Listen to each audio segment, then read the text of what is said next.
Hello, weary travelers, and welcome to the Come and Go Tavern. My name is Sheela Ornthalis, and I'll be your hostess this afternoon.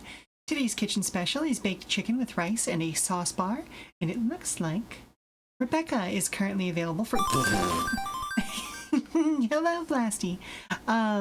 Rebecca is the one who's currently available for a full-service package, if you know what I mean. But if you see anything or anyone else on the menu that you're interested in, just let me know, and we'll see what we can do. And also, hello, Kiwi. I do see you in there, too. Today we are going to be returning to Hytale for the 14th time on stream. We were going to be trying to finish up our writer ratings with Sono, but they are working with Mario Melandra on VTuber SummerSlam today. So since they're going to see their wife, that kind of takes precedent over this. Anywho, let's see, what were we up to? Oh, right, last time in Hytale, we were setting out the wall structure and beginning to do flooring for the Hytale version of the Come and Go. So that's what we will be continuing with today. Kibi, I may need to come and steal some lumber from you because I did get that the nice and dark rich lumber, and I don't think I've got enough of it. But it was the stuff, I don't remember what exactly it was, but we'll find out once we get in game. But it was one of the ones that I picked up in, like, I think it was the swamp area when I happened to join you a while back. But anyway, as always, I will go where the mood takes me. Y'all know how this works. Plus, I'll be yapping the whole time, so that's something to look forward to, hopefully. Hopefully y'all will keep my brain busy enough that I won't be just, like, stewing in my own juices and get maudlin. But we'll see. But yeah, so if you have any comments, questions, or concerns about the tavern, just let me know, and I'm always open to regular conversation as well, so don't be afraid to fill the chat with discussion. It might have been the Deadwood. Like I said, we'll figure it out once we're actually in game here in a second. And speaking of which, let's head over to the game screen.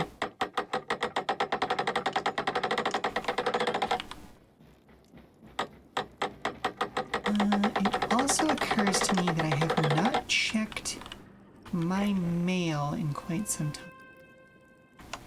I already make all of it that I could. So if nothing else... Oh, hello? I have been blessed by a little mousy friend. Hello, little mousy friend. No, I'm not... Can I give you berries? Okay, I'll go away. I'm sorry for scaring you.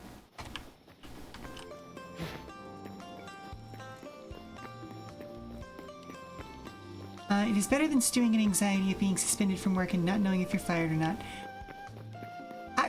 Again, I really hope your union rep can assist you with that, because that is a bunch of nonsense.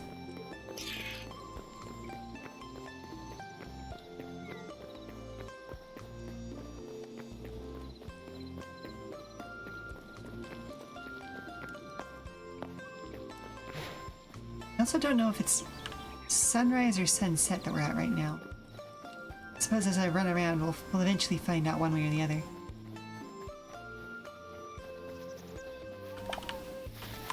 Good to know my deer is still here. Up. Yes, okay, it is the Deadwood. Have not heard back yet. Oofa doofa. Oh, buddy. But yeah, let's see. Oh, right, I actually need to open up my map. I had forgotten that was an integral part of this.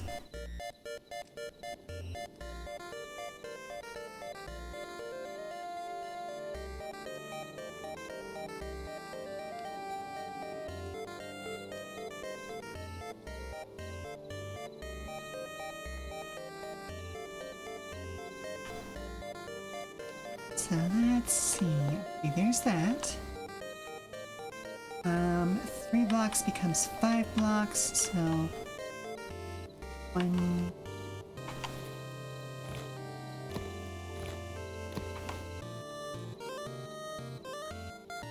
2, 3, 4, 5, and what I said, 3 block width. 1, 2, 3. That. 2, 3, 4. Okay, so it's 5-ish blocks. 5 times 5 is going to be 25. Oh boy, I'm back to doing math again. How did that break down? Badly, if I recall correctly. Okay, so 8 1/3 blocks. So 1, 2, 3, 4, 5, 6, 7, 8. Before we have another window. 1, 2, 3. Blunk. And then realistically, this just goes all the way to the corner.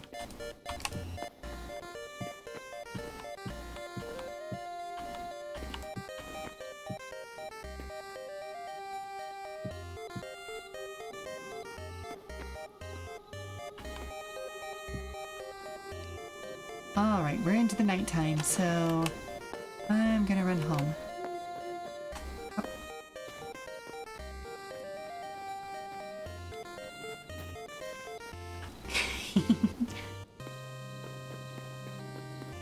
I love that you know exactly how to get to the places that you need to go, though.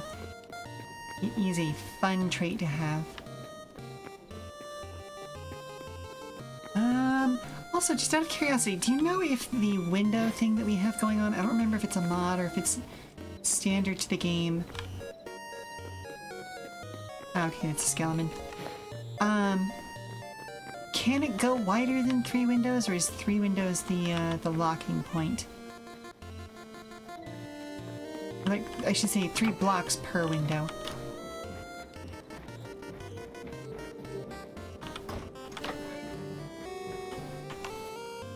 Alright, let's actually take a read of this.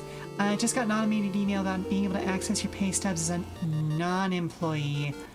Oh no. Oh, that's not cool. If you go to the front of the castle and then go around to the right, around the tower, and then in the smaller door on the left corner, turn right down the corridor and then right again. Okay. You know your left and rights? No, not really, but you still have never been lost. Fair enough, fair enough. Ooh, what in the world? Oh, we can make these. We can use rubble to make these. You have one that's over 5 blocks. It is a mod. Okay. Okay, so I can actually widen those windows a little bit further then.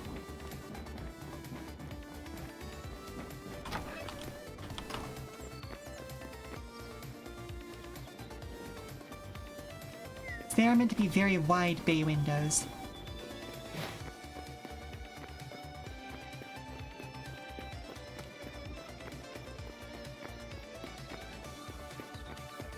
Yeah, realistically they should be 5 blocks in this, actually. Just doing the conversion over from my 5x5 to this game's roughly 3x3.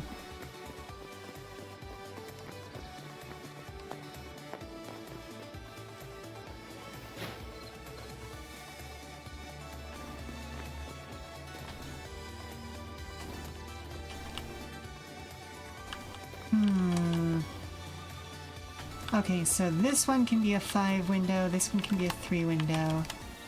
That's fine. And this is the correct number of blocks. I think 1, 2, 3, 4, 5. 1, 2, 3, 4, 5. And that. And 1, 2, 3, 4, 5.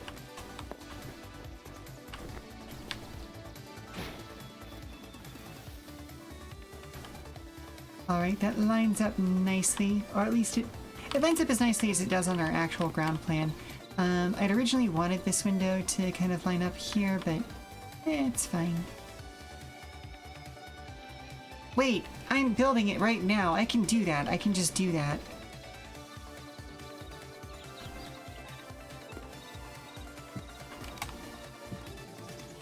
Like, that's a thing I have in my power. I can make adjustments.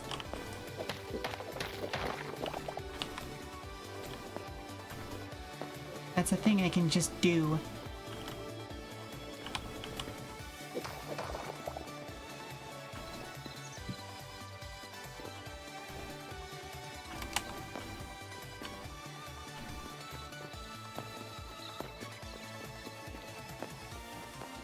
have that realization constantly when building, right? Like, I am not beholden to the things that I have done in the past in other programs, or limitations of certain things. Excuse you? Thank you. Certain things in reality. I can just do the thing.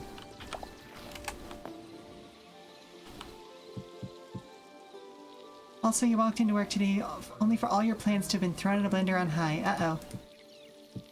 Dare I ask? Oh.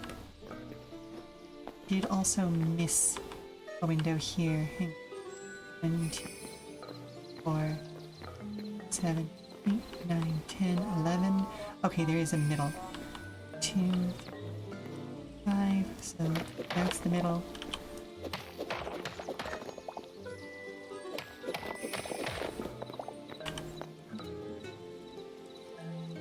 Alright, correct. There is, though, not a window here because that would be weird.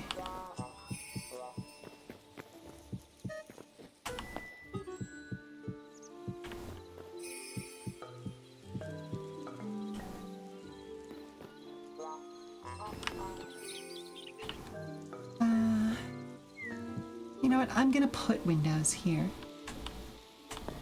And here. We don't have them, but it's a thing that I've thought about. So I'm going to make it real.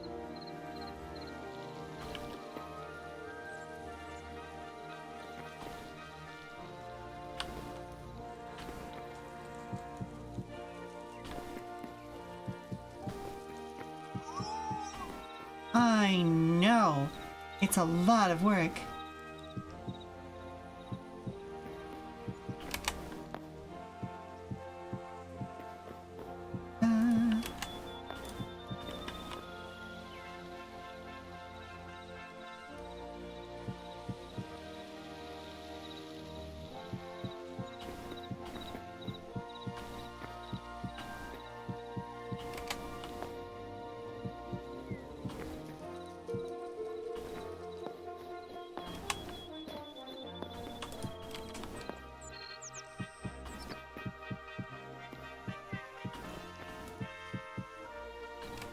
Oh.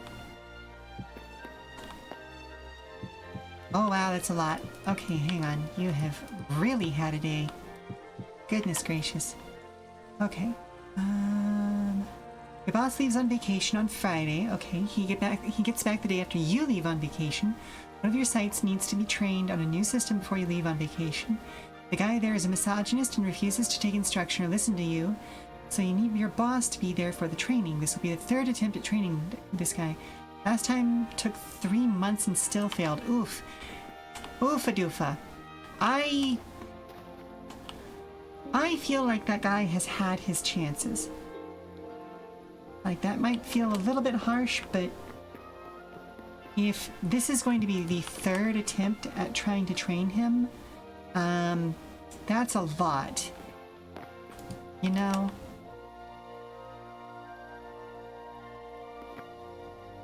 Three, 4, 5. You know what? Fine. Let's do some day windows about it. 2, 4, 5.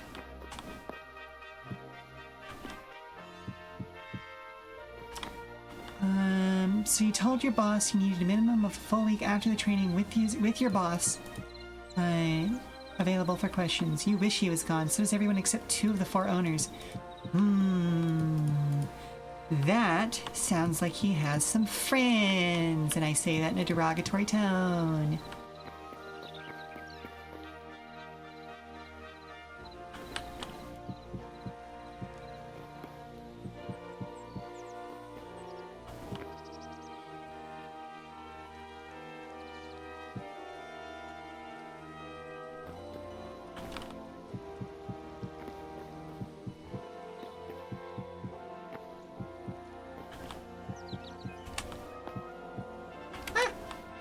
No.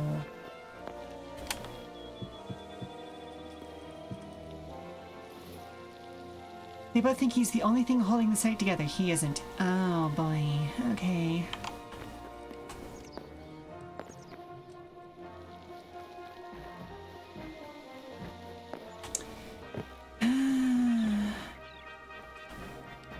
So he's a good schmoozer, is what I'm hearing.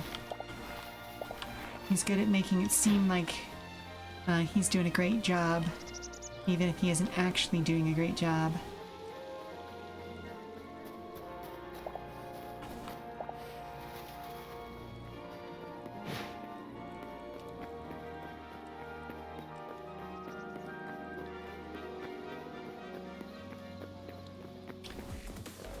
Alright, so we're gonna have to go and get some cobble, which means I need to at least pick up one more pickaxe.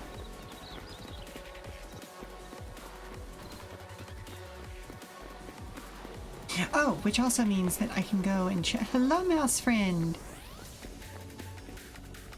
I'm sorry for scaring you.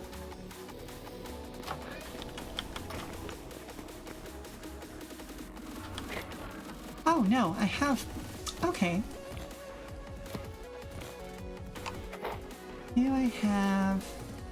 Well, hang on. Let me just go ahead and grab all of this, because it will get used.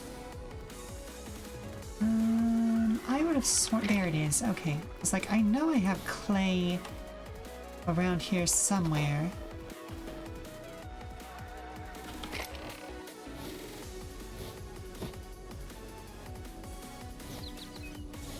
I'll keep one small-ish stack of dirt, just in case.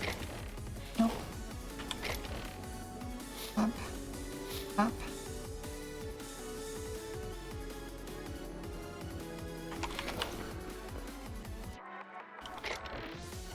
Let's see, you're at 193. Are all of these at 193? No, not quite all of them.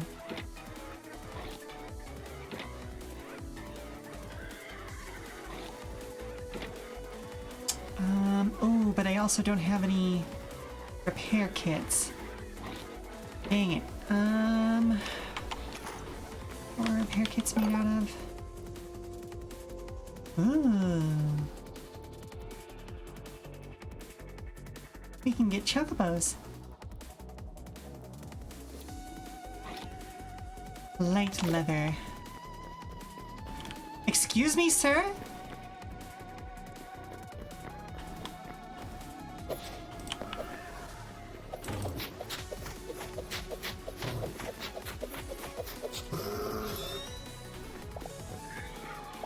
Stay the fuck away from horse. Horse, are you okay? Are you okay? Okay.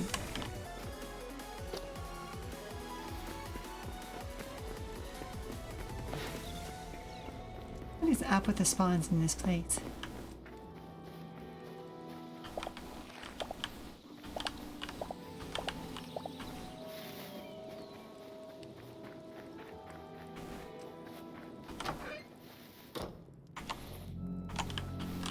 Alright, anything fun in the delivery thing? Nope.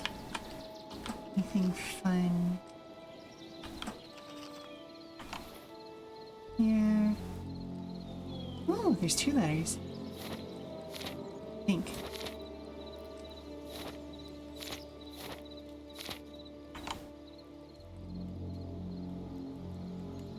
They both... Oh. Something has happened. A chill wind blows in from the north.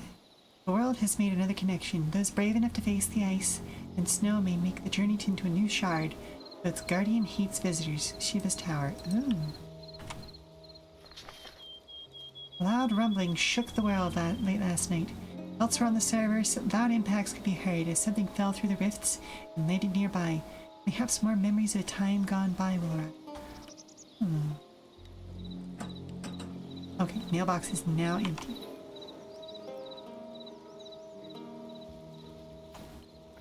Very cool.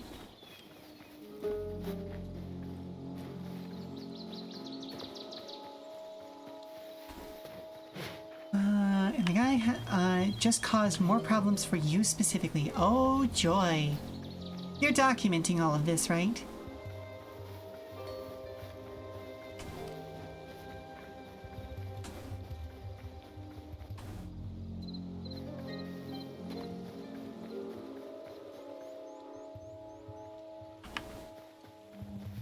In tears, yes. Okay, well, I mean, is there any other way, unfortunately?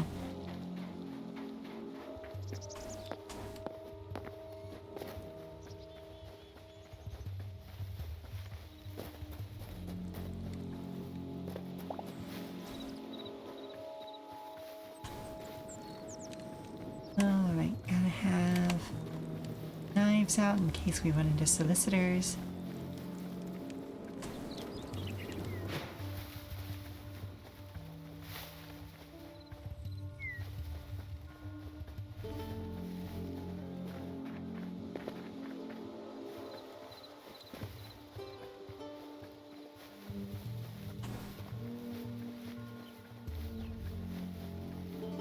I should probably also go spelunking and get some light leather at some point.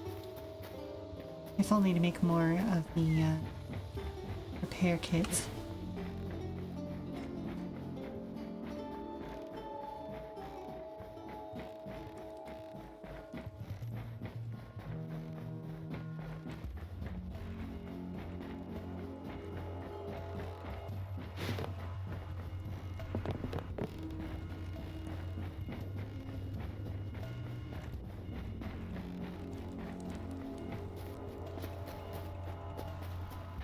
Oh, you've done some more building since the last time I was here. Oh, see, this is exactly the size of door that I'm looking for. Oh, that's so cool. Because, yeah, that's what, 3 blocks high?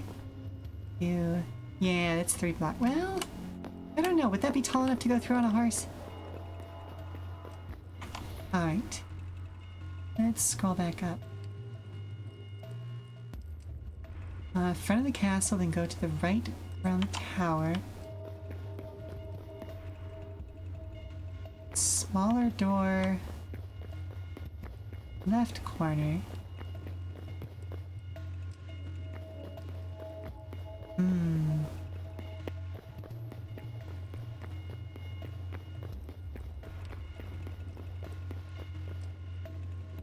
Go to the front of the castle. Oh. So we have to go to the front of the castle. To the right. Oh, that's a very cool effect. Oh, I love how that looks. Right around the tower. Smaller door on the left. Okay. Turn right to go down corridor and then right again. Wood storage is in the first door on the left. Is it though?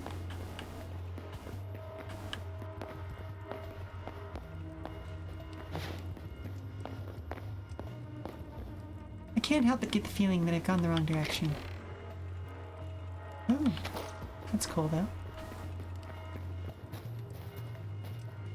Oh, oubliette. And we've ended up back outside.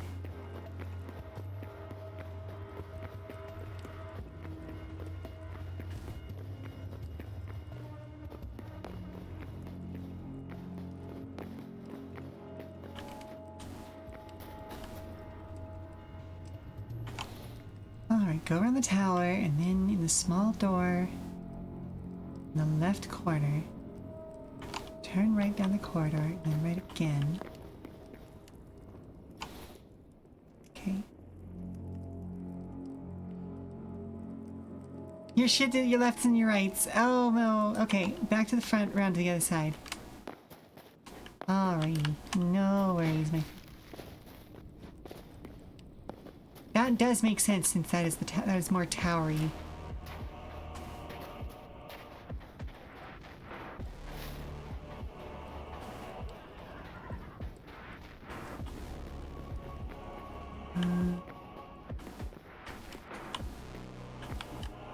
No.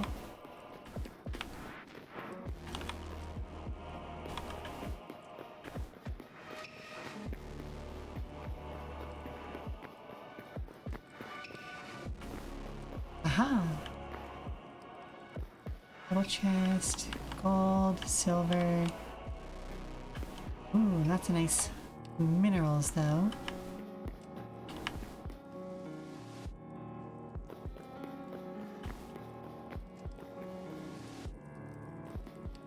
Ah, I like that. It's a nice way of labeling those. Oh, kitchen. Nice, nice.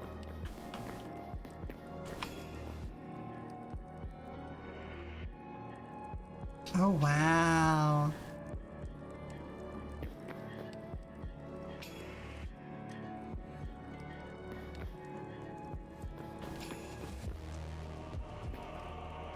Tanning rack stuff.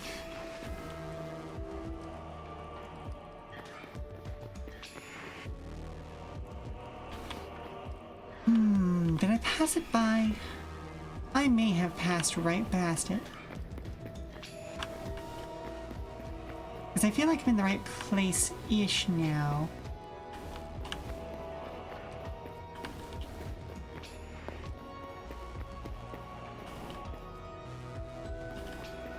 Go right, go right.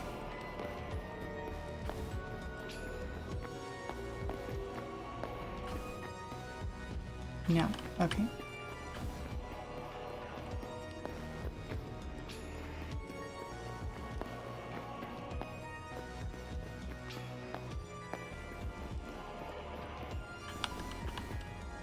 Given the background music I've got playing right now, this is giving me serious Doom vibes in the best way possible. Or just, you know, the stuff from that era of video games.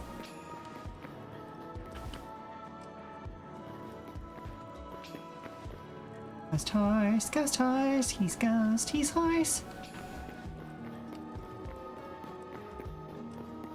The message thing works again. Okay, back to the chest rooms. You wish you were at home and able to pop on and help. No, that's fine, that's fine. Fully understand. You are doing a kindness by giving me materials, and I appreciate that. Okay, so... Oh, I found it, I think. No. Dirt, roots. Poison tree trunk. Okay, maybe?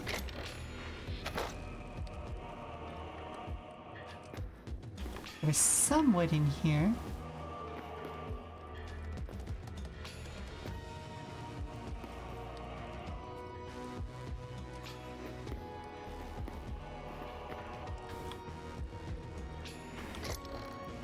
Nope, ashen soil. Second door on the left.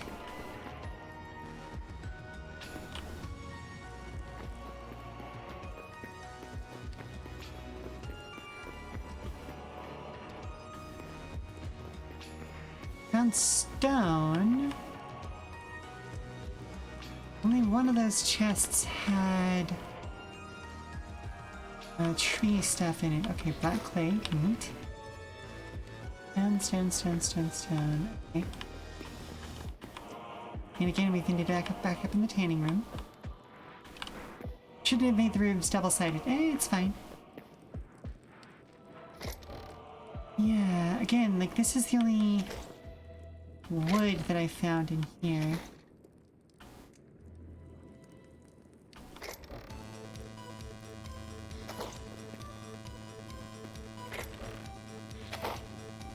Oh, when facing the tanning room. Door on the right. Okay.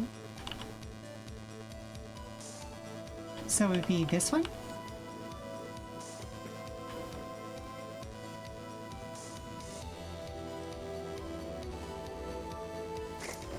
Or did you right left again?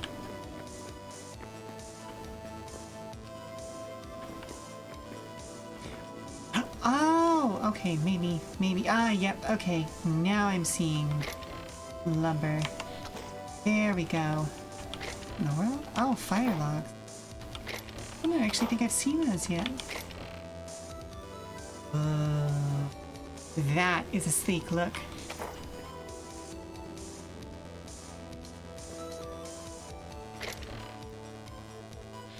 Petrified log. There's some deadwood planks. Is it the petrified wood that gives the dead wood? Might be. Yeah, because that's all hardwood, light wood, softwood? Yeah, softwood. Okay, I now understand your system.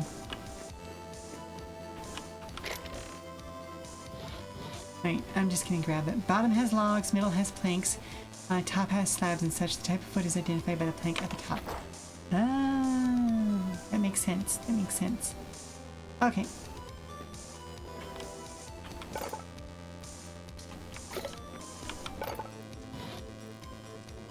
So, let's grab all of those. Ooh. Well, those are new.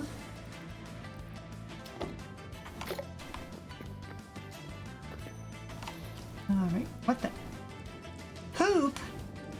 Where did I get poop? Uh-oh, hang on, I've gotten turned around.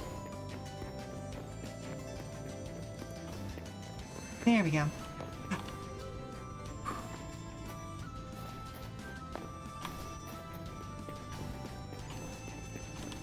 I would like to speak with the local OSHA inspector, please. There should have been a yellow board there.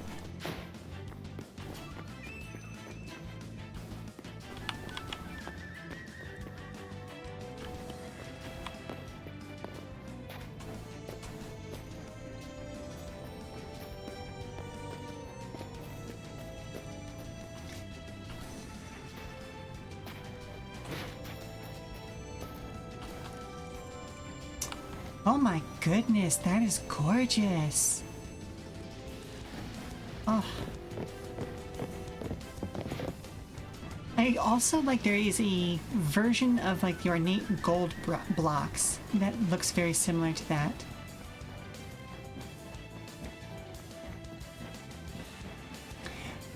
I'm assuming Blackwood came from one of those like teleportation zones as well.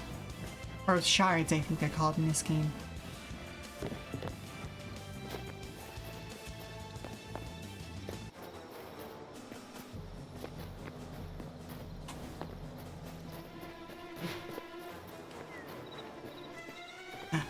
Crab, no thank you. Or lobster, whichever one.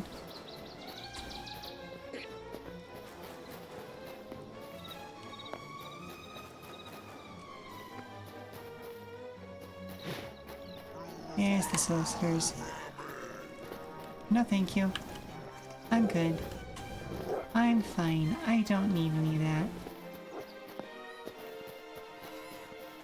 that. Blackwood is from fire logs, which grow in burnt zones. Interesting.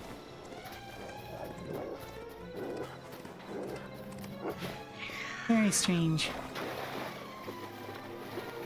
Although I guess that does make sense. It's kind of pre-burnt. Oh, okay.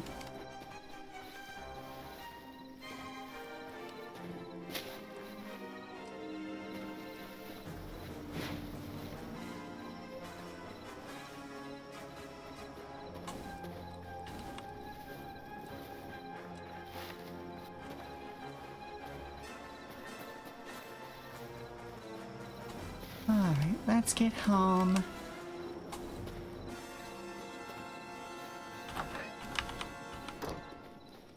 Hopefully there's not going to be another bear in my house.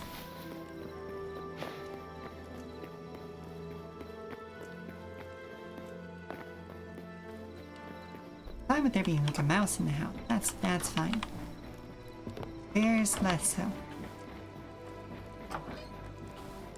Oh, I mean, there's a couple kinds of bear. Well, there's one kind of bear I would need to find. Oh, hello? Hey, what counts as hurt enough to go see Aunt Elena? Oh, sweetie, what happened? Well, LaFerlin and I were playing in the forest, and I sort of rolled down a hill wrong. Oh, let's take a look. Oh, it's gonna bruise real bad, but it'll be fine. It'll be fine. Give me just a second. I'll go to a commercial break. Okay, folks. Well, we've got a commercial coming up anyway. You need to follow through on getting L and R tattooed on your hands and wrists. Fair enough, friendo. But yeah, we're going to go ahead and go to a commercial break. I'm going to help the Toral get patched up, and we'll be back in 5 minutes. So stand up, stretch, do all that good stuff, refresh your refreshments. We will see you all on the other side. Alright, it looks like you didn't even break skin this time, so let's go ahead and wash it off, make sure that nothing's like stuck in there or anything, and then we'll put some balm on it.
And we are back. Real quick, let's refine all of these. Ooh.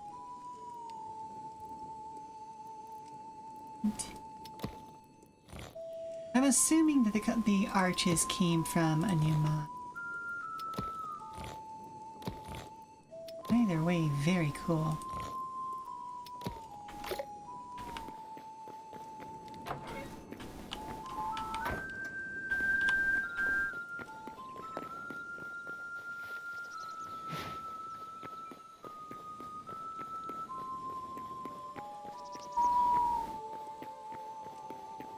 It's been a while since I heard this piece, so I'm a little out of sync with it, but oh my goodness.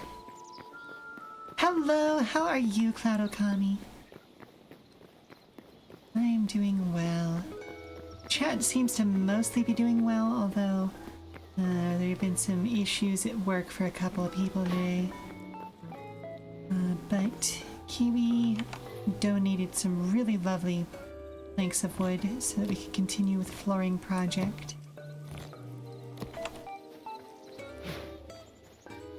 As well as setting up sort of windows and things, getting ourselves ready for that sort of doobly-doo. Let's see.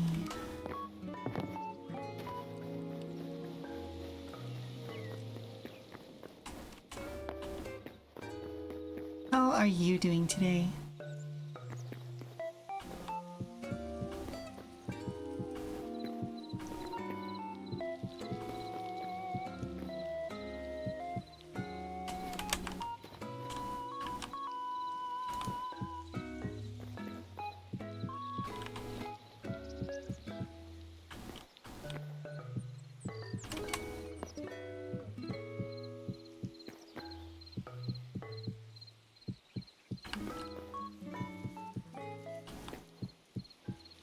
Tired and fed up with work. Just closed down. It's close to 7 p.m. here. Oof, a doofa.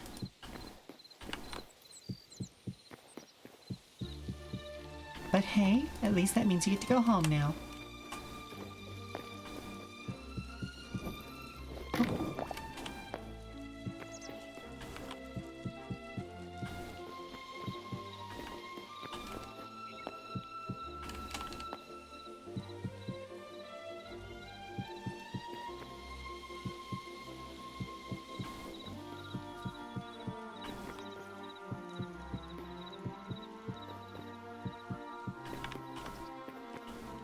Alright, that gets us most of the way there. Okay, cool. So, let's see.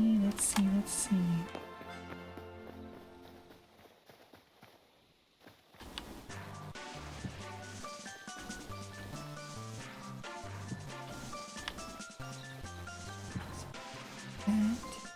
Oh, no, excuse you.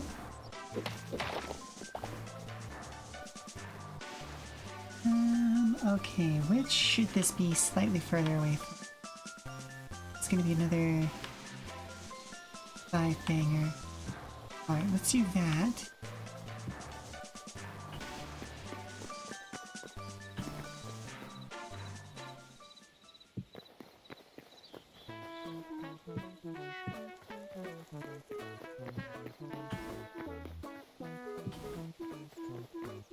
Okay, cool.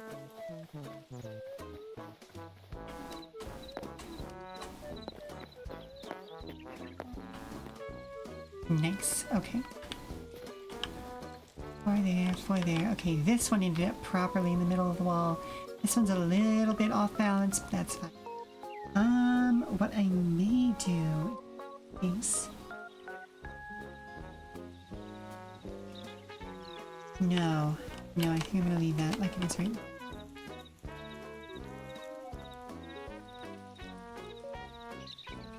And then this section is just solid wall. If this is an interior wall.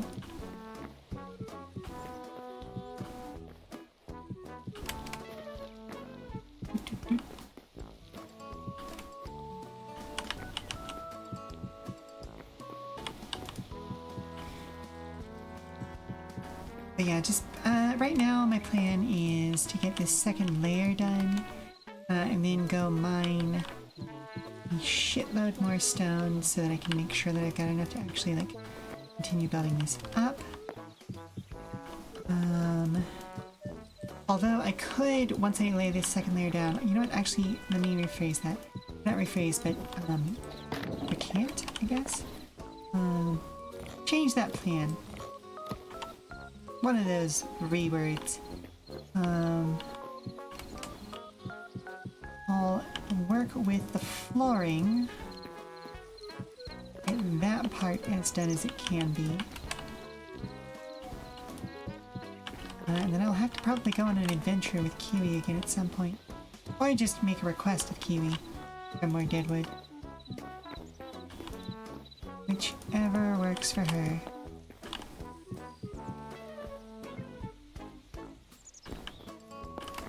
Okay, we're good there. Oh.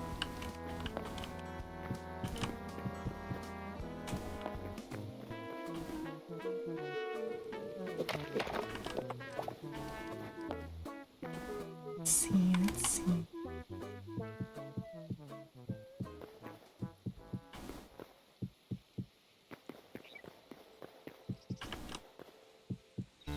Oh, we're getting around to the part where there actually probably should be. Oh no, there's no window on this one.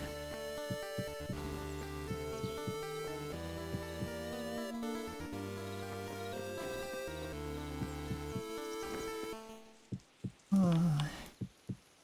That brief snippet of the World of Horror soundtrack was absolutely gorgeous.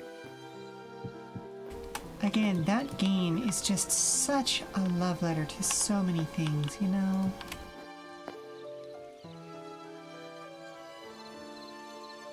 Let's see, okay, this is that guard.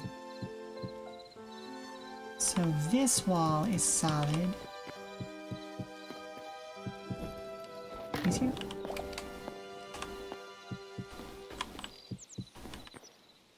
This is all internal walls.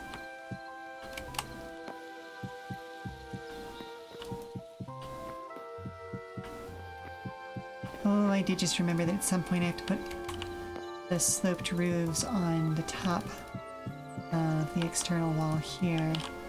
Plus all the roofing that'll need to be done for the actual tavern itself. Ah, beans. Okay, so this is essentially supposed to be like one giant bay window on both sides. We'll go in by one. So widen that support column.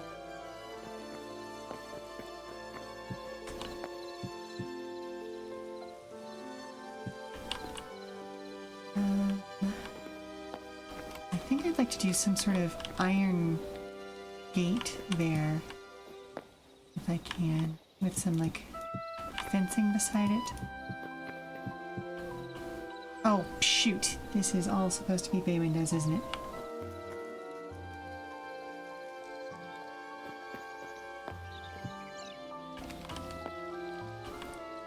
So...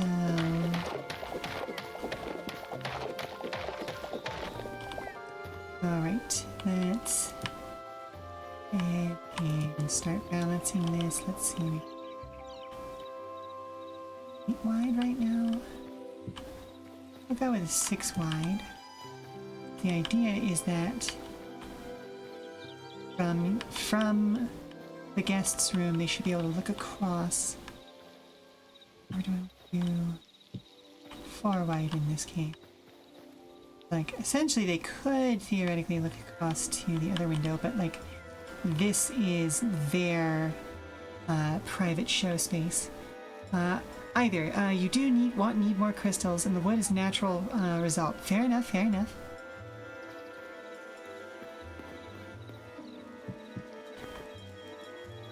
Alright, so we'll do a 4-banger window in the middle of each of these. Up. Up, up, up, up, up. So that you could sit theoretically, in a chair here, look across the garden, you see the performers forming over there.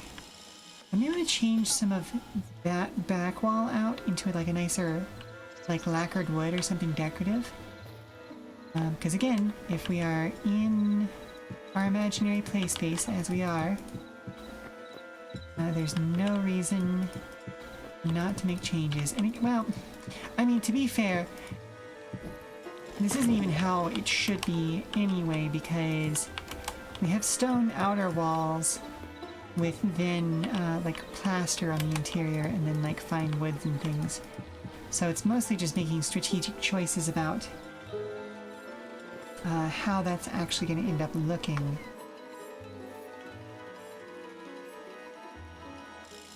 Oh, right, that's the temple over there. Okay, so what in the world is this structure?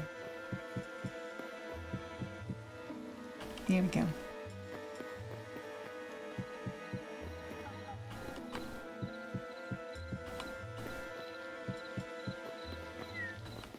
Okay, so all of this is an interior wall then. Let's go ahead and bang that out. Oh.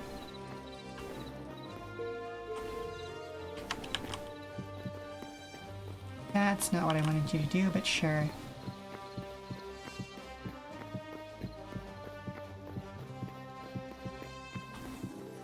Oh, I feel so bad for the people behind Jumplight Odyssey. It had an amazing Kickstarter. It has a great concept, and just the way that the world became due to the pandemic prevented it from shining as brightly as it once could have, you know? Alright, I think I may actually have gotten all of the external walls and things done at this point. Close this in. Just for the sake of consistency, we'll finish this section up. That is an intentional block.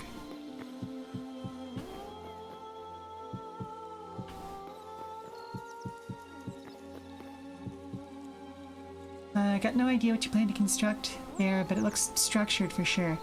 So, which area? Because if you're talking about this zone over here, this is going to be part of the Temple of Non-Specific Worship. This is where my friend Elena holds basically as many different kinds of worship and things like that as she can manage. Because there are, I think, 12 active pantheons in Vania. And given that, like, the gods are a noble and present thing in our world, like, it's not really a question of do each of these gods exist. It's, well, yeah, no, people have met them. So, you know. She said, how did she put it? It was something along the lines of, if we know that they're all real, then it doesn't make sense to only provide worship services for one of them. Yeah, exactly. Temple of Non-Specific Worship. Yeah, and now you know why. Because, well, like heck, I myself have met at least, at minimum, 3 gods. One thought I was funny, another one I annoyed, but he dealt with me, and then the other one I kicked in the shins until she went away. Yes, there's more to all of those stories.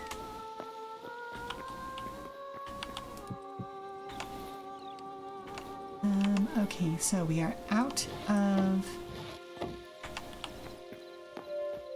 the stone I need, but that's fine. Sheela the God Kicker, kind of, yeah.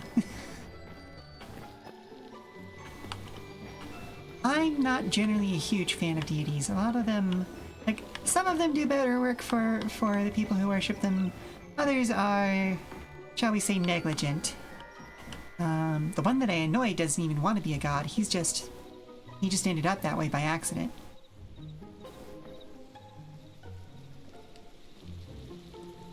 A whole topic now by itself. Exactly.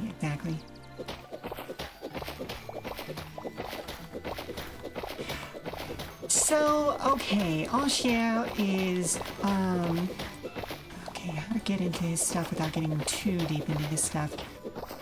He is from the people who came from Antinia several thousand years ago, who would later become the dwarfs, but also are the ancestors of humans. It's a whole complicated thing. There's a genealogy thing going on there.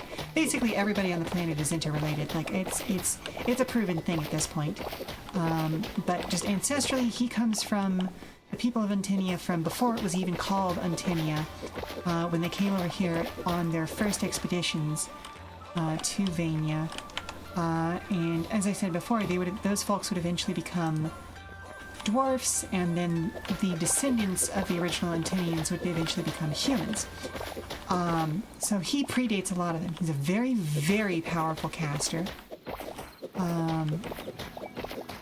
And eventually got fed up with some of the stuff that his people were doing, and kind of became a bit of a hermit on the edge of the sea that would eventually become... Oh, right, I need to also drop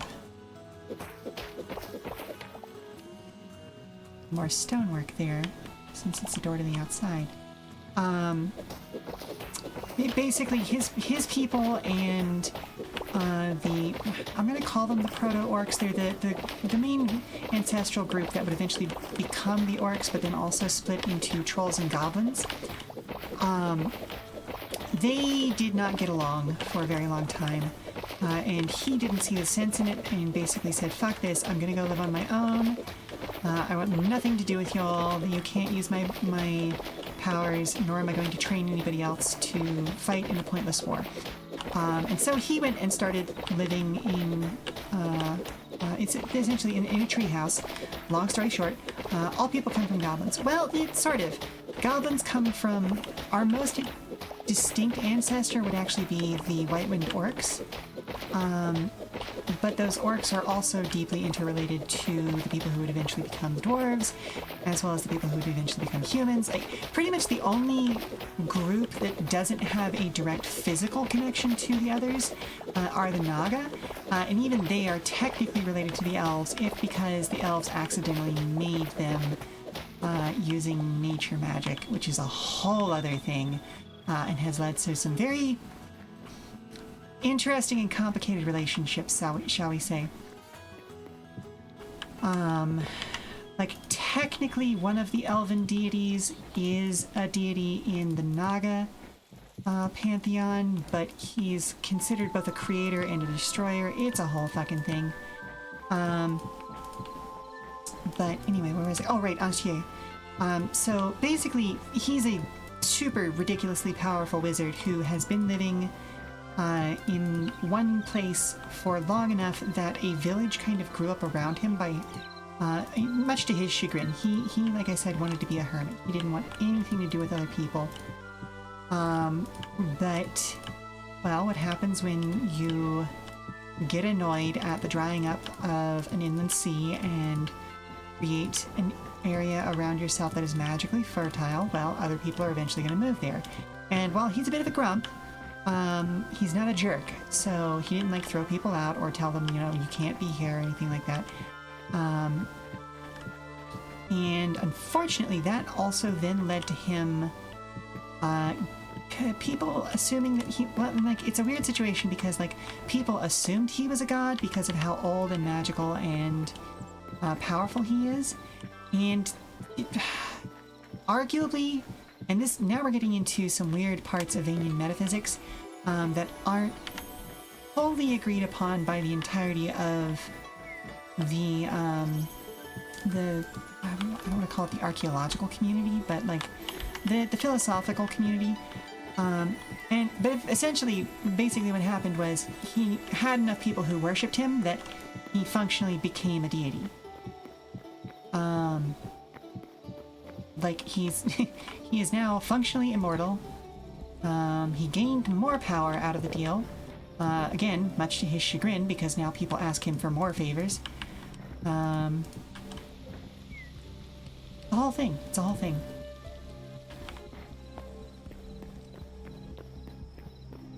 Let's pop one up there. Oh. Let's see. Caden Kalen, feel like you need to know more what he did so you can avoid it. All people come from goblins. They can be around if they want to, but worshipping. Well, like, that's the thing. It's not like, okay, if you talk to the villagers, like, they don't pray to him or anything, but, like, they rely on him. And, like, they know for the fact that, like, well, his magic was what created this sort of oasis that they now all live in. His magic is also what saved them from a particularly bad incident that happened a while back, but did also unfortunately result in their village kind of coming unstuck from its original location. Tressiton's a really, really fun, interesting place. Long story short, to make sure that a particular incident didn't repeat itself, technically he's not the one who did it. His one-time apprentice is the one who did it, but he took the blame for her so that people wouldn't be mad at her, because what she did was right. She just fucked up the spell.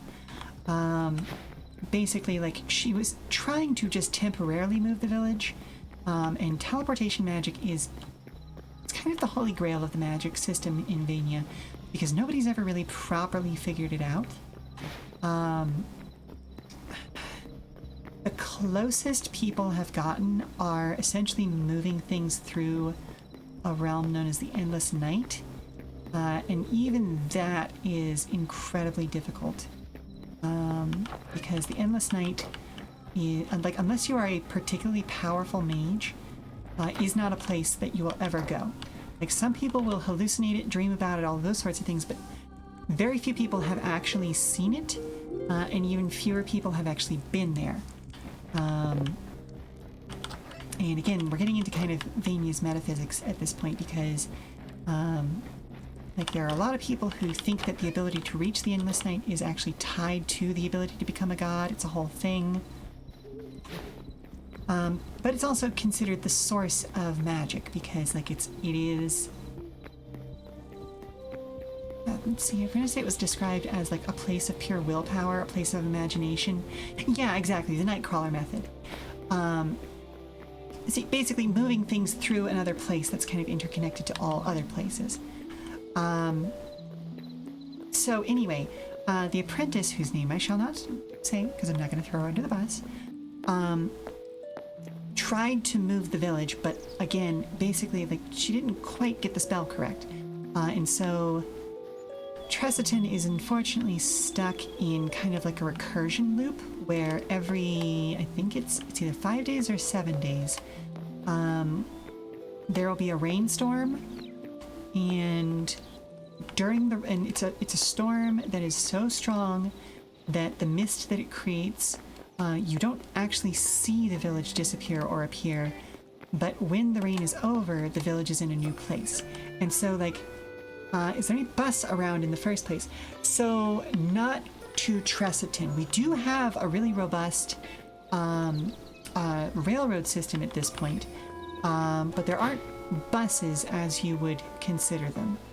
And even our railroads differ pretty substantially from what you would be familiar with. For instance, as far as I understand it, people in your world burn coal and other fossil fuels. That's true. I can't really throw the apprentice under a bus. That's true, that's true. I've just learned enough idioms that, you know, that sort of thing pops into my speech every once in a while. Right. Under a cart. Yeah, maybe. I don't know. Carts are a little bit easier to dodge, mostly because most carts are a little higher off the ground than a bus would be. But I digress. But yeah, we don't use fossil fuels. we have a resource called mana cores, which are under a lizard horse. So you can throw the apprentice under a bus. Yay! It is what it is. Right, what was I going to do? Oh, right. I was going to go searching for places I can get some light leather. I don't want to go kill squirrels. I might have to go kill squirrels or rabbits. Oh, I don't want to kill the rabbits. Hello, rabbits. I don't think I can get leather from spiders. Oh, I don't want to kill the baby boys.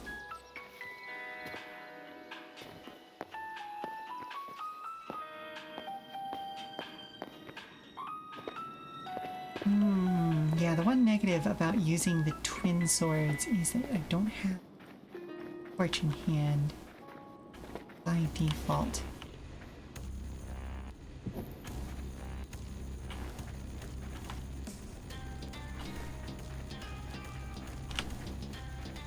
Oh. Ow, ow, ow. Leather? Well, hide. Okay, so, mana cores. So, essentially, they are a crystallization of magic that can just kind of, well, I mean, it's crystals. If you know how crystals are formed, similar process, but with magic as the seed instead of water. And they're typically aligned to a major elemental force, so think in terms of like fire, water, wind, ice, that sort of a thing. And even just naturally, they have a bit of a piezo effect where, like, if you apply pressure to them, they will give off a little bit of that force. So, like, if you squeeze an air mana core, it will give off a bit of a breeze, depending on how hard you squeeze it, how big it is, yada yada yada, right? So there are certain casters who will essentially work with mana cores to fuel their spells directly or indirectly, depending on what your tradition is. Neat. I have ended up... oh, I'm underwater. Oh, no. But you can also use them as, like, batteries for things. For instance, our lighting here at the Come and Go is all mana core powered. It's all light-based mana core powered. I've even seen people carrying around, I forget what they call them, but like, I've heard them compared to something called a flashlight in your world, where basically like it just has a little reflector at the back of it, and a switch that applies constant pressure to the light mana core, and so you just have a little shiny light. Flameless torch, yep, that's the kind of thing. Oh, this, you know what? This is probably the other side of one of my dig zones.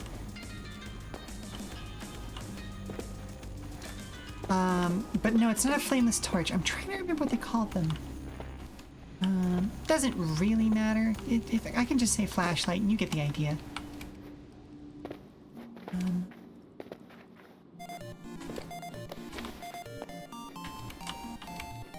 Oh yeah, and then this is the underside of the one pig guy's place. Neat.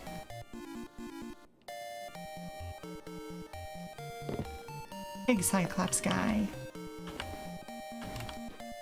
A hidden office, which I always feel bad emerging from.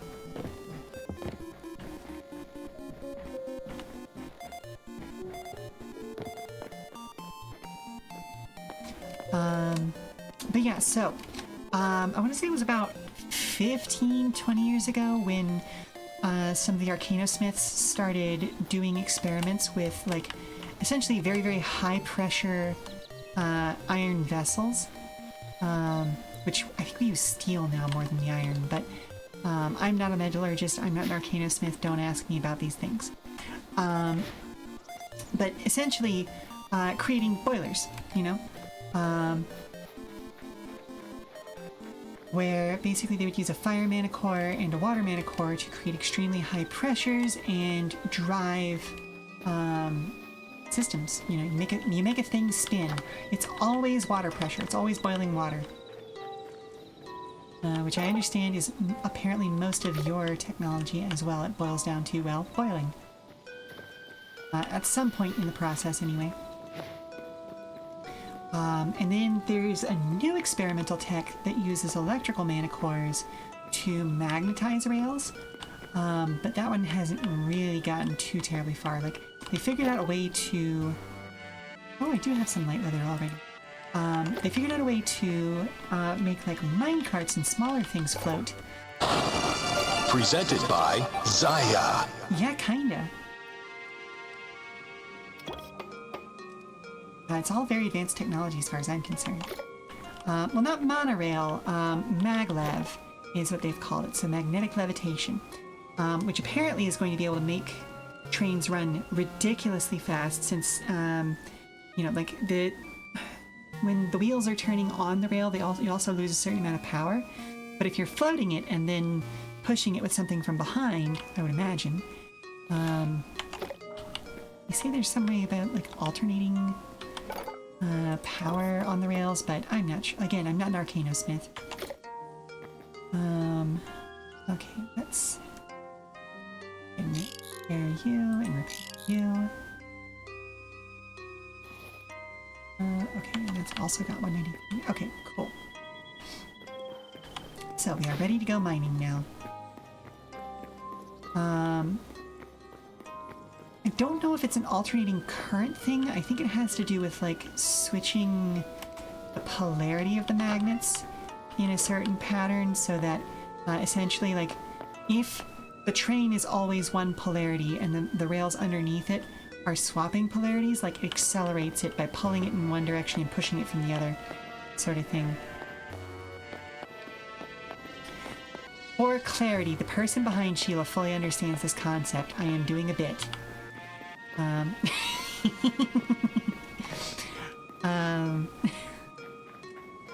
So please do not feel like you have to actually explain how maglev trains work.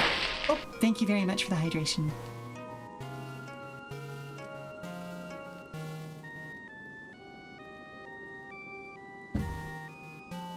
Oh, excuse me.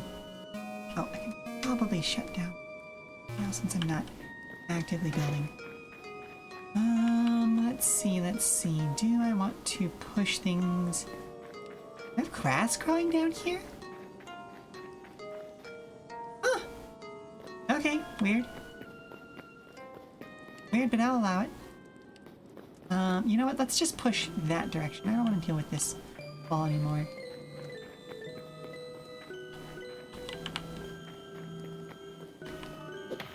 But yeah, so essentially that's kind of the whole transport situation here.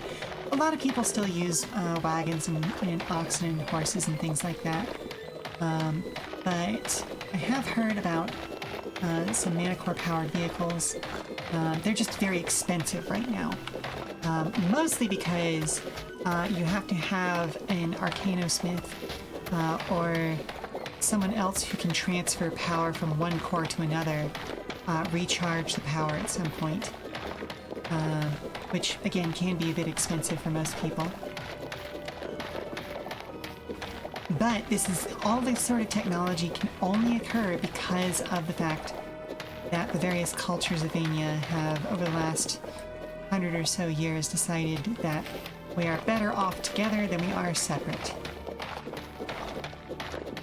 Because a lot of this technology, some of it's coming from the dwarves, some of it's coming from the trolls, some of it's coming from the elves.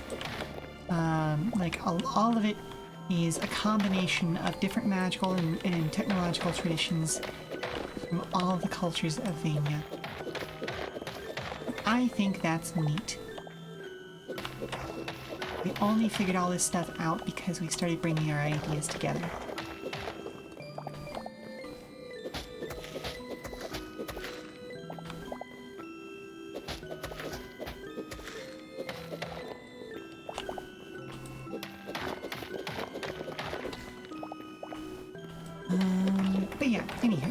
back to Anchier, again, like, it's very much a situation where he's not, like, people don't have temples to him or anything like that, at least not the last time I went to Tressiton. But when a community relies on a single figure for long enough, and on top of that, that figure is already an incredibly powerful mage, like, well, yeah, he just kind of ended up a god. A small god, to be sure. He's not part of, like, any major pantheon or anything like that, but, yeah, no, like, by all, means, or units of measurement, I suppose, he is, in fact, a deity.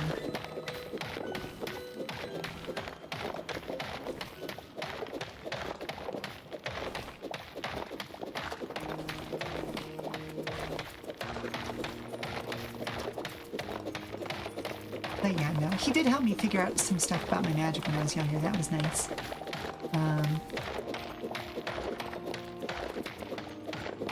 It's one of those things that, like, I didn't realize how much of a part magic plays in how I live my life. I've been a caster since I was very, very young, and I have only very rarely been deprived of the ability to cast, of my source of power. Because I've lived most of my life in cities and around people who I can, shall we say, exchange energy with in an intimate way. And so the first time it really happened for an extended period of time, I happened to somewhat literally run into Tressiton. Long story short, I was wandering around the White Wind Desert. It wasn't a good time in my life. But I felt like I was dying. I felt like I was starving constantly, no matter how much food I ate, or how much water I'd had. And basically he helped me figure out that no, like, because of how long I've been a caster, having access to magical energy is essentially a part of my biology at this point. It's possible that I could break it, but there's no real reason to break it. I've had some people compare it to an addiction issue, but it's not really. Like, it's any powerful enough caster will eventually kind of go through this. Anyways, I'm gonna go ahead and stretch.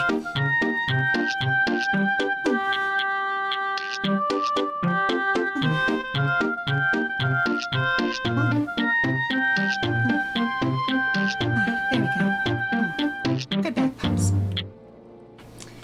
Yeah, apparently it's a fairly common thing for sufficiently powerful casters. You just... Well, thank you very much for the paraglide. I think I need to turn down my model smoothing because I'm a little bit less wiggly during that than I used to be, but I'll figure that out at some point. But yeah, essentially just, especially for casters who carry their power internally, like I do, it just eventually becomes a thing that, like, it's like eating food. You have to have it. And again, you know, I'll put it this way, it has never been an issue since I met V. So, not really a problem I'm trying to solve. Because he provides me all of the love and affection, attention, and stuff like that that empowers me. Oh, hello? Mom, have you seen Mr. Grumbles? No, sweetie, I haven't. Where'd you lose track of her? Can you help me find her? Sure thing, hun. Give me just a moment. You know what? We're at the end of a wall here. I'll go ahead and use this moment to go ahead and take another 5-minute break. We'll run a commercial while we're away. If y'all have any more fun questions, please feel free to drop them in the chat. I would love to answer more stuff about lore, because trust me, I have a lot of it. But anywho, stand up, stretch, refresh your refreshments, all that good stuff. We'll be back in 5 minutes, all right? Okay, so, You say you check the laundry room. Have you checked the library? Because it's about this time that the sun's going to start coming through the windows.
hope everybody had a good break. We did in fact find a skunk in the library. Yeah, at this point I should probably just get like a bed for her. Considering, well, she always roots around in some of the pillows that I use. Sometimes I don't feel like sitting in a chair, you know? I'm fairly low to the ground, so it's much, much easier for me to just pull up a large pillow. Ooh! Got a basic announcer's test. Okay. Let's see if I can do this one from memory. That being said, I should announce what the basic announcer's test is. So let me at least pull that part. Alright, so this one originated with Radio Central New York in the early 1940s as a cold read test for prospective radio talent to demonstrate their speaking ability and breath control.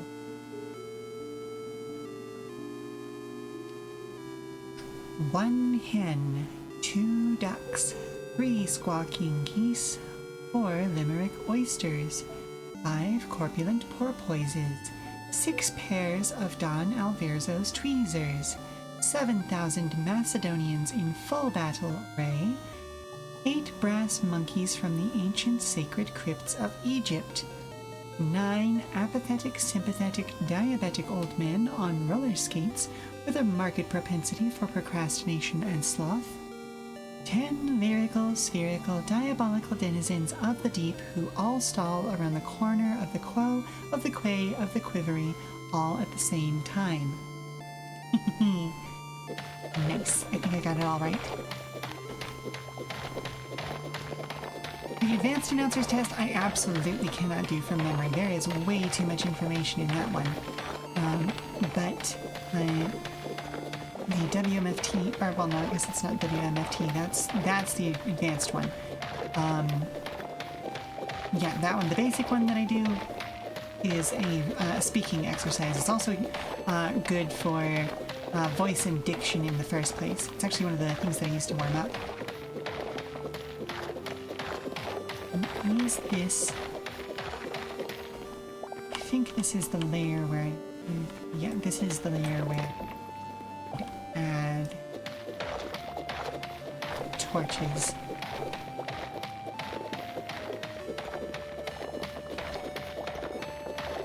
And I'll come back through and add torches to the wall in just a second.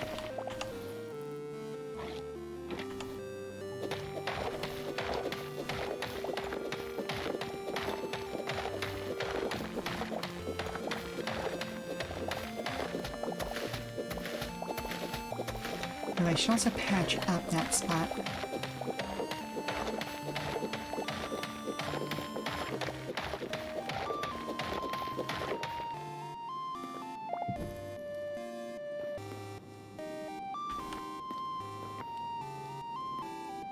Oh, actually. 1, 2, 3. That should actually go there. So 3. Up. Right, I can just do that. I have to use my brain.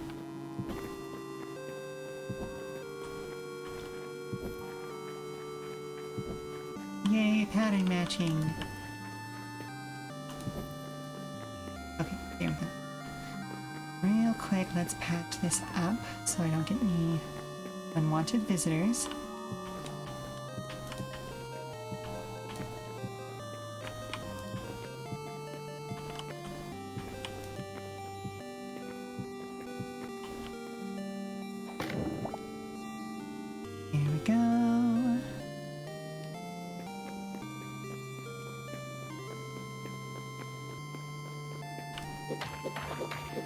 But yeah, the variety of ways that people in Vania cast magic is always fascinating to me.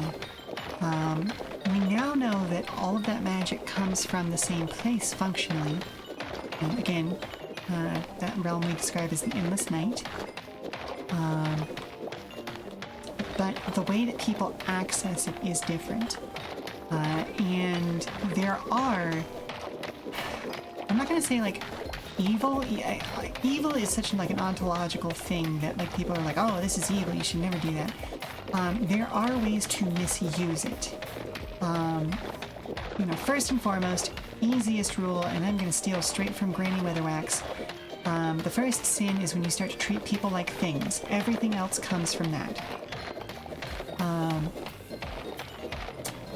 But another big part of it, and the part that is harmful on a global scale, is when you start not paying attention to how you are getting power.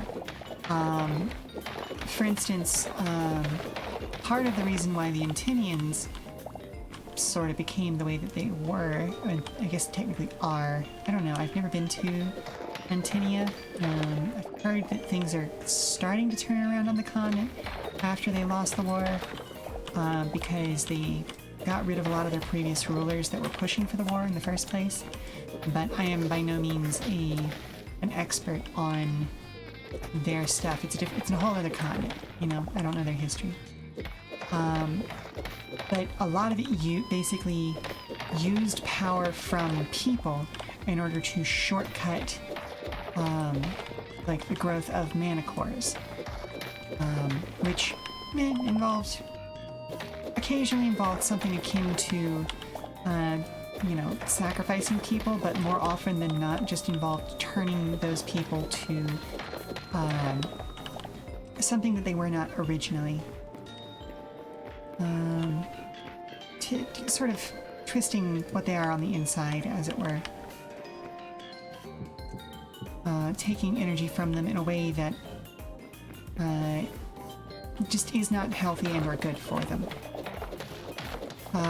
Versus what the elves practiced on their home continent back in Amelia, was essentially like shaping nature. And again, that can be done in a healthy way, but well, there's a reason why that used to be their homeland. Basically, they pushed it way too far, way too fast, and without considering the consequences, shall we say. And now almost the entire continent is one massive jungle filled with things that want to eat you, both plant and animal. The Naga are right at home there. That's where they originate from, as well. And, well, they wouldn't exist if the elves hadn't done what they did, somewhat by accident. Like, a lot of it was intentional, but the end result was accidental. So, yeah, it's a bit of a wash. Is it good that the Naga exist? Well, yeah, they're okay, cool. All the Naga that I know are very cool people. But also, unfortunate circumstances that led to their creation, And then over here, on Vania, we've pretty much always relied on mana cores, pretty much exclusively. Magic wasn't really a super important part of our lives before the arrival of the ancient Antinians. Like, we had magic, but it was pretty much just okay, we're gonna use it in a way that, if we're observing the nature around us, we're like, okay, if we overuse this, we draw too much power out of mana cores, or we harvest too many of them, or, God's forbid, you try to grow mana cores, or at least, we've kind of figured out how to do it safely now, but basically, it's sort of similar to crop rotating, where you don't want to use the same area to grow the same mana cores all the time, because it draws the life out of the land. You have to rotate things. You have to go to new places and do it differently in different places for different kinds of power. But anyway, I'm digressing pretty hard at this point. Repair all 3 of these. See how much further that gets us. Oh goodness gracious, what are those practitioners called? These days it's considered a trollish form of magic, although obviously anybody can learn it. But basically it involves intentionally using different types of mana cores to sort of balance herself out as well as balance out the casting of their spells.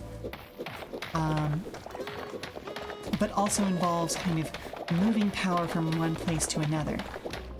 Again, the central tenet of it is balance. That is the most quintessential form of Vaynian magic.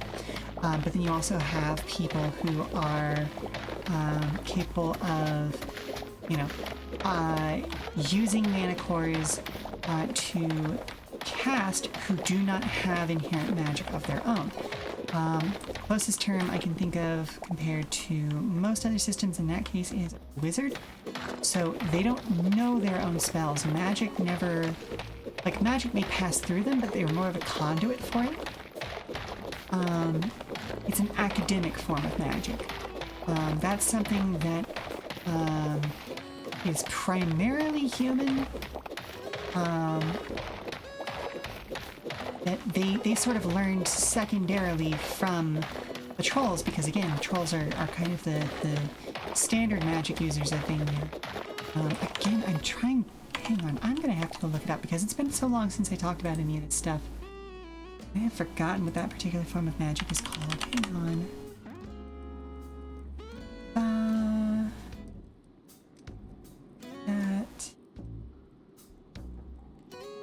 Where did I put this?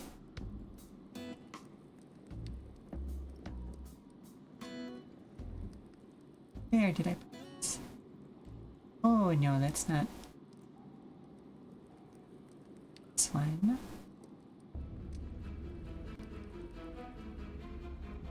Got a whole history document here. Some of you may have even seen this at one point in time. Okay? This was originally supposed to be a whole publicly released thing that would have been a gaming format or a world source book. There's Arcana Smiths.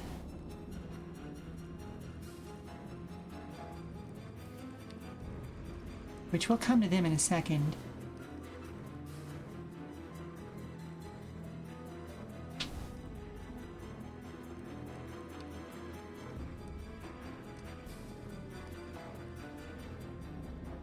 The Challenger. Elementalists. I'm silly. I feel really silly about that. Because that is such a very straightforward thing. So elementalists are kind of our... Hello, Weather. How are you doing? Elementalists are kind of our homegrown Vaynian magic. You know what a pent-up guy said to a busty goblin? What did he say to the busty goblin? That makes sense. That makes sense. How are you doing today, Weather? I'm just chatting about the different kinds of magic in the world of Vaynia.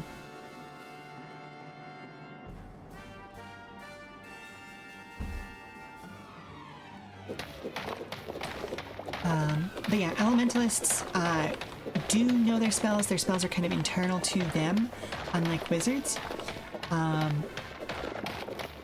But it is a very similar sort of thing. You can gain power from mana cores.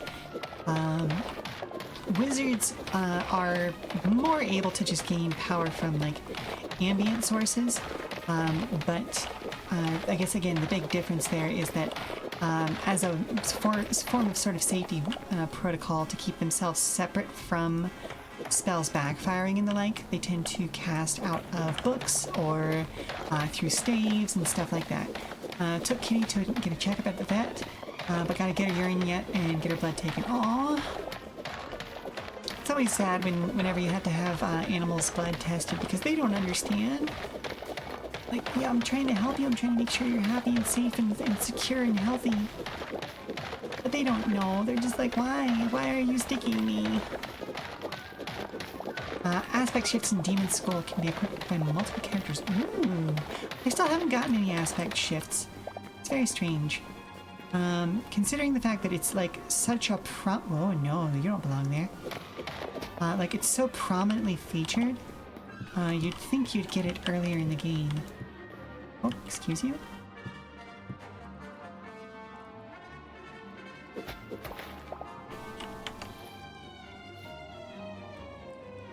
Okay. So let's go back through here. So, Arcanosmiths. So, after that first wave of Antinians came over, the ones who would eventually become the dwarves, you have 3 but only unlocked bear. Ooh, interesting. Okay, cool.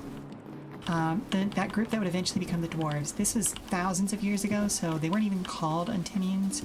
Back then, the continent had a different name, but you'd have to go back and ask Anchier about that, since he's the only living member of that group at this point.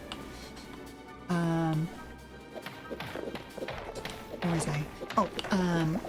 So because of the things that happened between them and the group of people that would eventually become the orcs, essentially they lost their religion.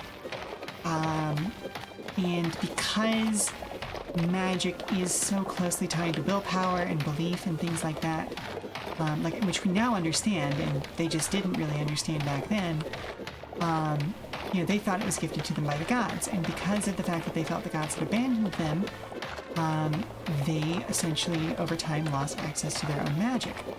Well, they were the ones who started putting together that, okay, well, even if we can't directly use the magic out of mana cores, if we figure out... Excuse me? Huh. Oh, it was gravel. Oh, that's what was going on there. Okay. Okay.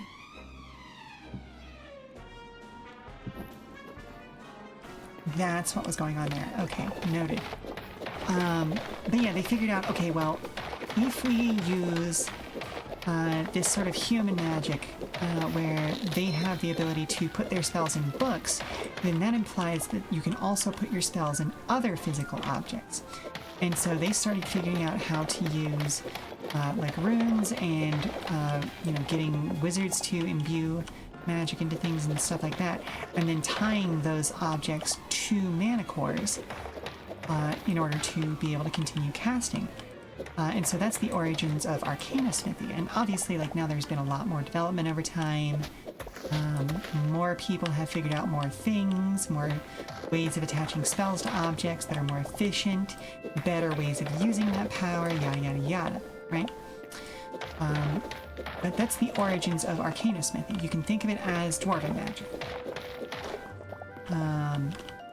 I don't think it's really fair to call it that, because again, it's that one really kind of came about in its modern form because of everybody coming together and figuring their shit out. Then you also have apothecaries who are... okay, no, there's not any message. Then you have apothecaries who, through the use of ground up mana cores and natural materials, can figure out how to essentially put spells into potions. And Allegro, who I don't think is around, but Kiwi, you can let... I can't remember Allegro's pronouns. Is Allegro she, her, or they, them? I can't remember. Anyway, you can let Allegro know that we also have potions masters. We just call them apothecaries. Although there is one kind that's specifically referred to as spell bottlers, and they kind of essentially make spell grenades, if you want to think of them like that. But again, very naturopathic sort of situation there. Essentially, it is a natural preparation using ground-up mana cores and plants and other sorts of materials in order to create a bottled potion. Sometimes it's something you have to drink, sometimes it's something you just have to pop the top on and it kind of aerates into the atmosphere. Sometimes it's something you throw. It all depends on what kind of spell that you're trying to do. So that's one of the other options. That one was introduced to us primarily by the Naga, because it's something they figured out due to the wide variety of magical components that are available over in Amelia. Again, due to how the elves fucked up the continent. And then you have the type of magic that I do. which technically I am what's referred to as a Shotgukar. As I mentioned before, we get our power from other people, but in a very, very different way from what was done to people by the Antonians during the Antonian War. Ours has to come through sort of consensual exchange of power. And again, I'm being as direct as I can be and not burning Twitch's TOS, if you catch my drift. Now, that doesn't mean everybody who practices it gets it directly through intimacy, for instance. That used to be the primary way that I got it. But now, again, like, I mean, like, I still can get it back. I'm not going to say no. Certainly not to my husband. But, you know, there are a huge variety of ways to kind of exchange that power. Sometimes it is just from a good relationship. Sometimes it is through helping others. Sometimes it is through physical domination, shall we say. Okay, never mind. Aspects work on a max of 2 characters. Oh, interesting. Duly noted. Okay, let's put that there. And, okay, we get rid of this last section. Yeah, that's one of the fun things about being a Shotgukar, is that, like, there are as many ways of exchanging that power as there are people. But it is through a mutual exchange, sort of. And obviously, like, unless the other person is a caster of some kind, they may not get the same things out of it that we do. But, you know, that connection to the other people around us is what empowers us. The, shall we say, difficult portion of being that kind of caster is that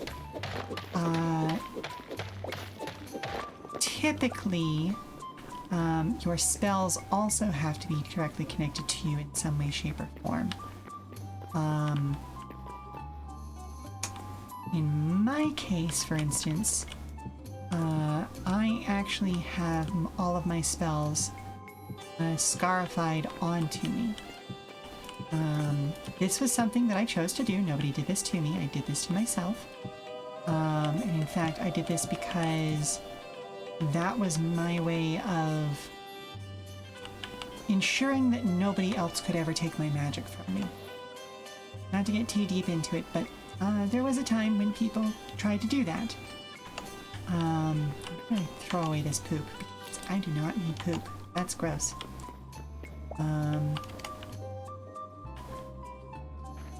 And so, essentially, like, the way that I was trained was that you would write the spell down onto a piece of, like, wax paper using a grease pencil, and then apply it to a part of your body, and so you would temporarily have access to it. That was entirely done that way to make sure that people could have their magic taken away from them if they did something that the people in control of their lives did not like. And I'm skirting a lot of really heavy details here because I'm willing to play with Twitch's TOS, but also, you know, like, this is just a heavy part of the story, you know? It's not necessarily something I want to go into here. Okay, come on. There we go.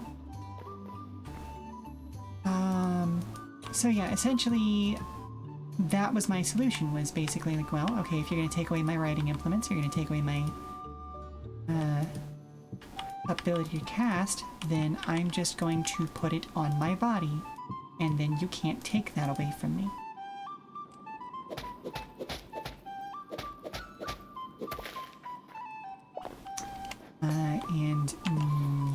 Yep. And so some people still do that. pretty sure I'm in a minority of who does that sort of thing, just because, well, it is fairly painful. You can numb the area and stuff like that, but like it never, you know. Then you've got like a whole healing process. It's messy. It's fairly painful, but it does do the job that I need it to do, and so like that's just a part of how I do things now. I think we've probably gone far enough with prepping this area. But the upshot, besides the fact that I now have those spells at all times, is also the fact that I essentially have cool glowing scars that are just a part of me. I think that's neat. Am I gonna leave this open? Yeah, I'm probably safe to leave that open. Exactly. Like it.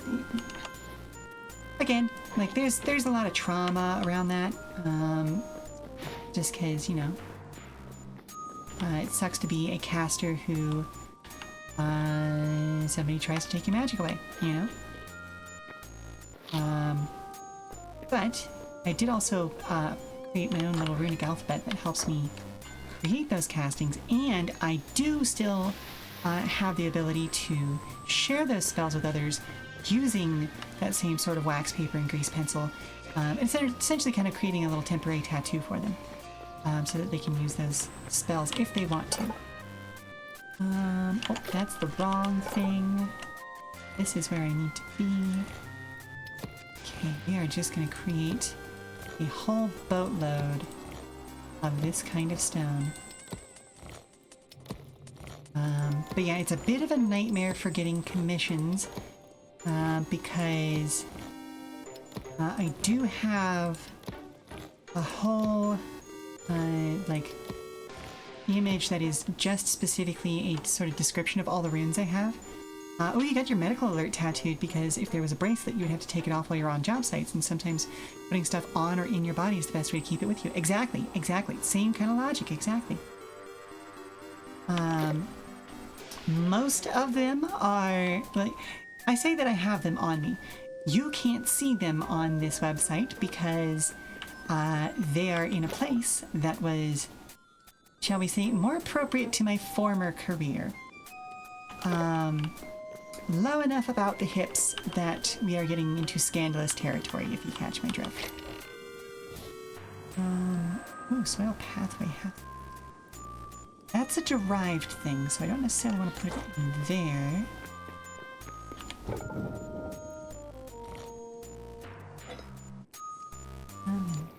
On. That'll be good to go. It's there. Let's see. Okay, we've got plenty of those.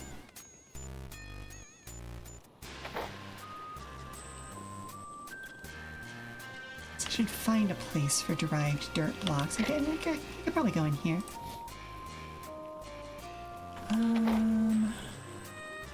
Where do I want to put the explosive boom powder? Oh.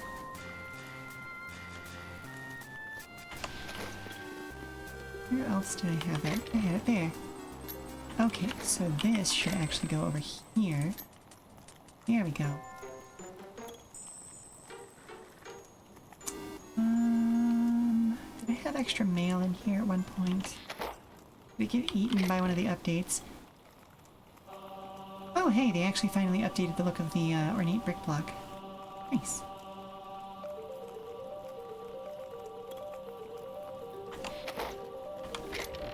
The metals in here? No. Oh, where did I... Oh, there's the metals. Do I want to nudge anything else around, or is that good enough for now? I think it might be good enough for... Because we're going to use up most of this. Not even a pool and bikini would save you from showing off.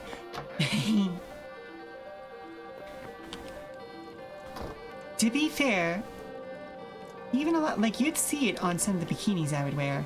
Although at this point in my life, I tend to wear one pieces, just because they have a little bit more support, shall we say. Actually, I have a whole piece of art, specifically about the last time I went to a beach. Yeah, no, back hurty, you know?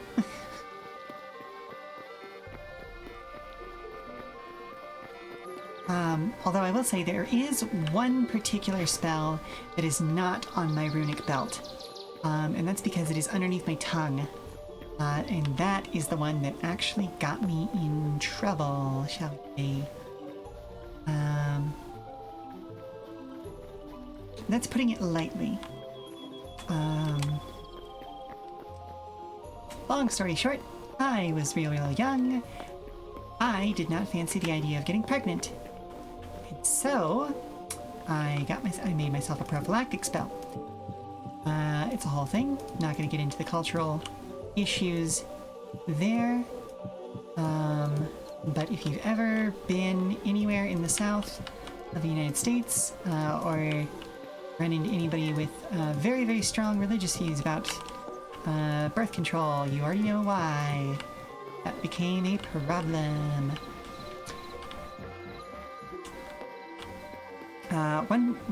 One pieces help so much with back pain when your chest is larger. Exactly. But even so, it's not perfect. But yeah, so basically just had a little prophylactic spell that I had, that I etched on the underside of my tongue to keep it hidden, and it didn't let it stay hidden forever. That didn't turn out well. Let's say I left home under bad circumstances. Leave it at that. Let's see. Up.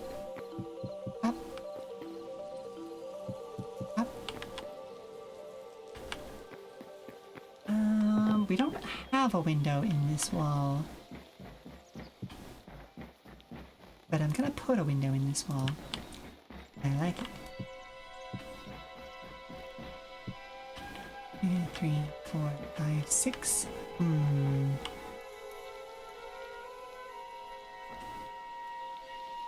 Let's put the window a little bit further back.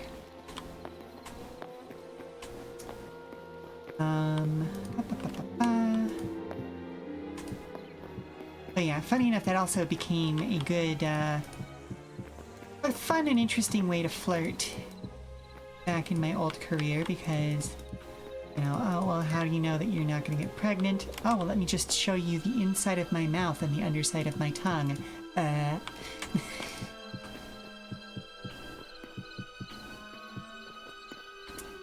And, that's a real turn-on for a lot of people.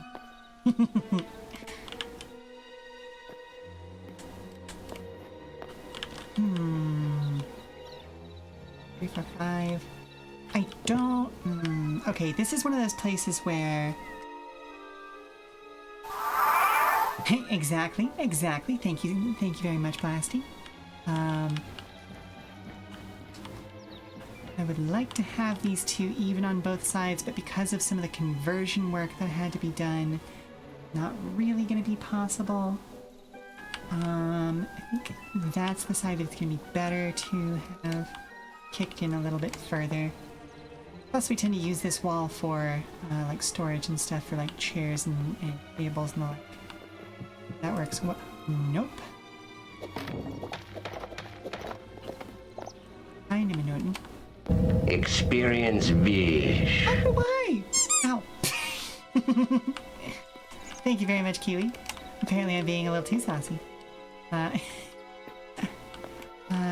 Oh right, this is where our bedroom connects to the library, so that actually is supposed to be right. Up. Up. Okay, there we go. That's now sized correctly. Then we're in the library. All the windows that look out onto the garden. This should not have a window because there's actually a fireplace along this wall. It's the only place in the Come and Go that has an honest-to-goodness fireplace. Because I have a thing about fire. Again, I have lived an interesting life. Capital I, capital L.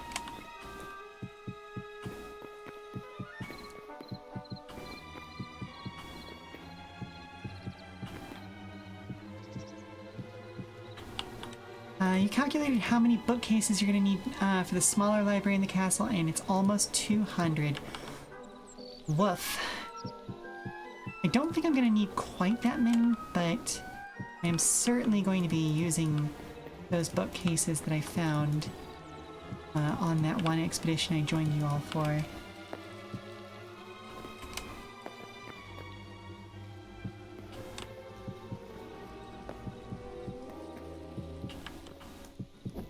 Oh.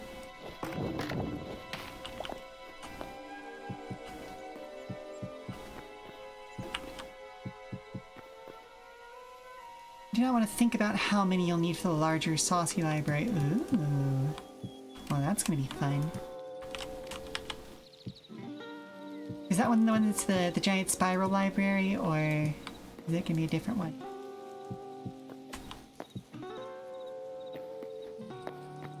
Neat. You know, let's go ahead and finish up the temple. Yeah, we'll go ahead and finish it.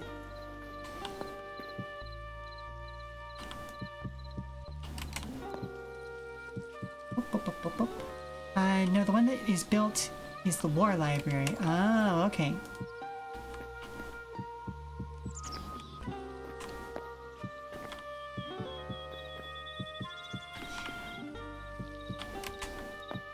Alright, this is the time where I get to yammer more about an indie video game that everybody should go play. So, I talk about Paradise Killer all the damn time. Anytime a Paradise Killer soundtrack song comes up, I'm like, everybody should go play Paradise Killer. Well, if you have already played Paradise Killer, but have not played that crew's follow-up game, Promise Mascot Agency, you need to do so. Because Promise Mascot Agency, despite being about someone running a mascot agency in a failing, dying town that seems to be stuck in the Showa era, is the best Yakuza media I have seen in a very, very long time, and that is including Yakuza video games. The Yakuza games are good, don't get me wrong, but Promise Mascot Agency captures such a very specific flavor of like 1970s Yakuza movies that it cannot be compared to anything else. Like, and hopefully just hearing the music from it is giving you an idea of exactly what I'm talking about. The whole thing, whether you actually leave the graphics alone or if you turn it off, has a film grain aspect to it. Even if you turn that film grain off, I mean, just listen to this music.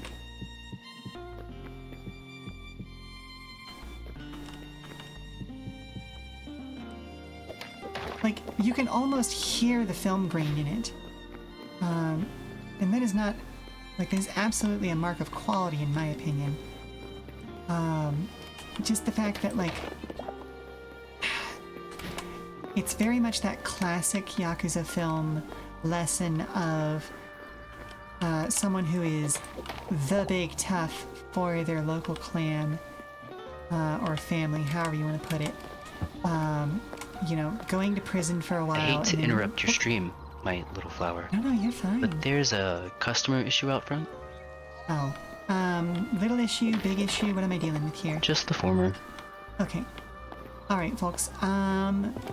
We will be back in just a few minutes, and I don't know. I probably haven't convinced you to play Promise Mascot Agency already, but the first mascot you meet is named Pinky. She's absolutely adorable. She is also the severed final phalange of a Yakuza's finger, hence why she's named Pinky. You can see her on the cover right there. She's absolutely adorable. And one of the cosmetic things you can do in the game is you can paint her fingernail. It's adorable. The saucy one will be in a different wing. Ooh, fun, fun, fun. But for now, I'm going to go see what this customer needs. Everyone stand up, stretch, do all that good stuff. Refresh your refreshments. We'll be back in 5 minutes after an ad break. Okay, so, is it that we have an issue where somebody needs a service and they were able to get it from a big person? Is this a pricing issue? Is somebody just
So let's see. Okay, there are still some sections that need second rows. And these are all interior rooms.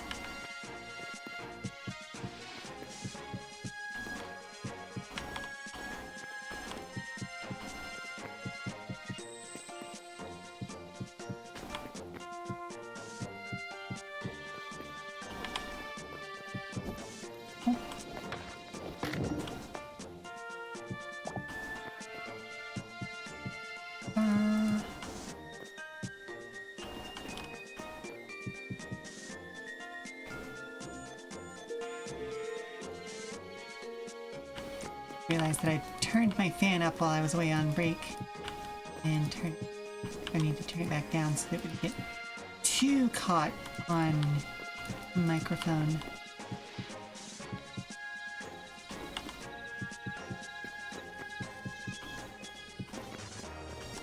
Like, it's the rock and a hard place of needing to have a fan to make sure that my office remains habitable, but also wanting to make sure that we have a nice clean audio world.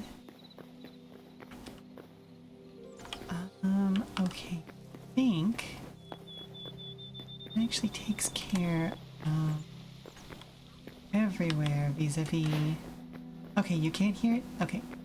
I know that when I was listening back to some of Sono and I's stream, it was a little more obvious because of the fact that I had to remove like background music from that one because I wanted to use the Kamen Rider theme songs. But even having like a very basic form of background music definitely helps cover up the fan. It only shows up when I'm speaking because I have a noise gate on my microphone. But it's just a little bit annoying, you know? Okay, so that is actually really nice. But we now need to go back and get more basalt. Because it's time for us to make our next layer of stuff.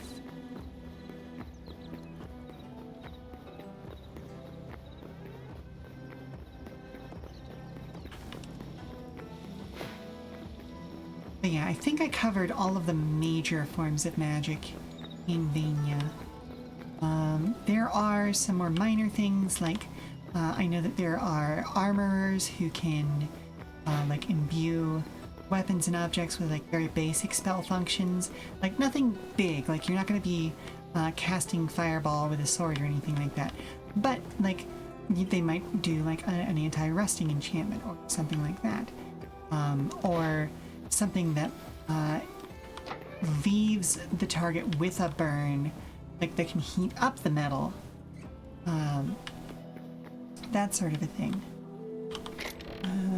Oh, we do already have some of these. Excellent. Do we have any unrefined basalt in here? Yes, I do. Okay, let's go ahead and find that.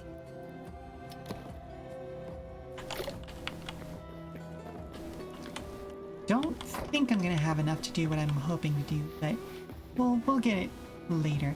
Hello, Mr. Mouse, or Mrs. Mouse, Mixed Mouse. Whatever kind of mouse you are, hello.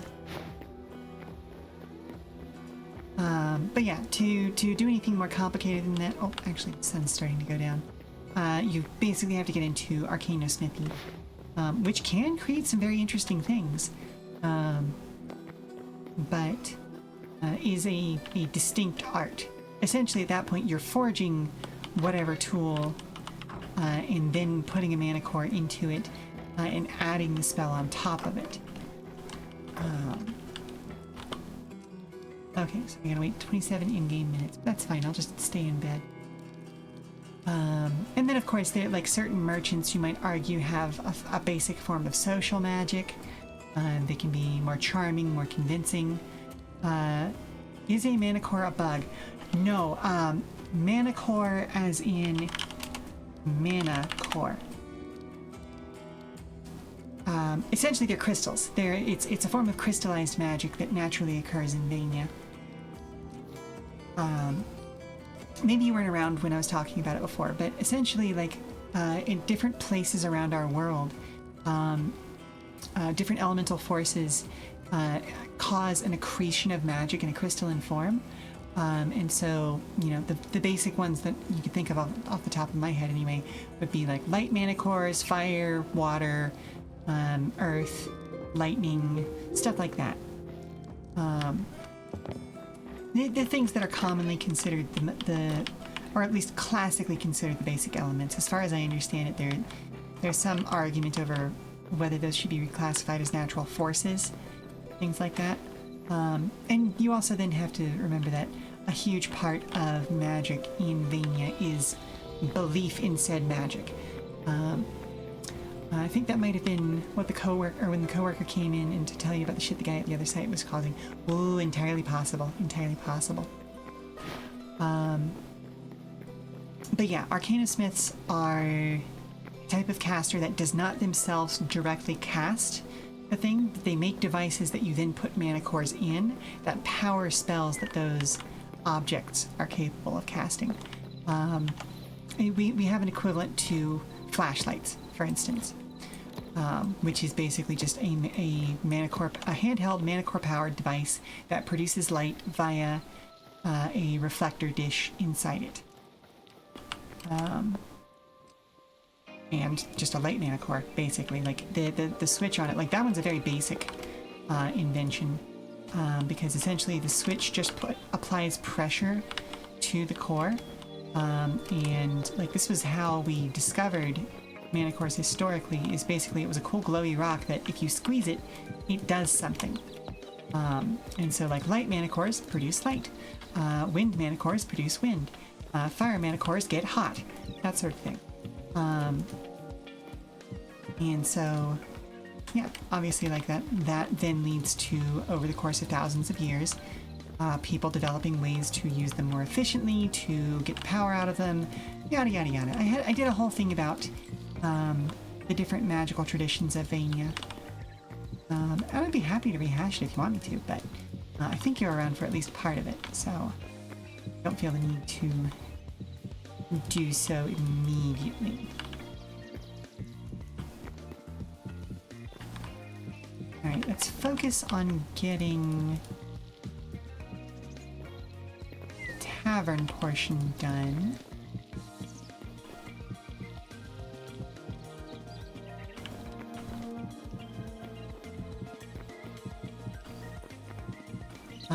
But yeah, some of the coolest stuff that I have seen Arcana Smiths do involves essentially creating like movable marionettes that can kind of be programmed to do very basic tasks powered by mana cores.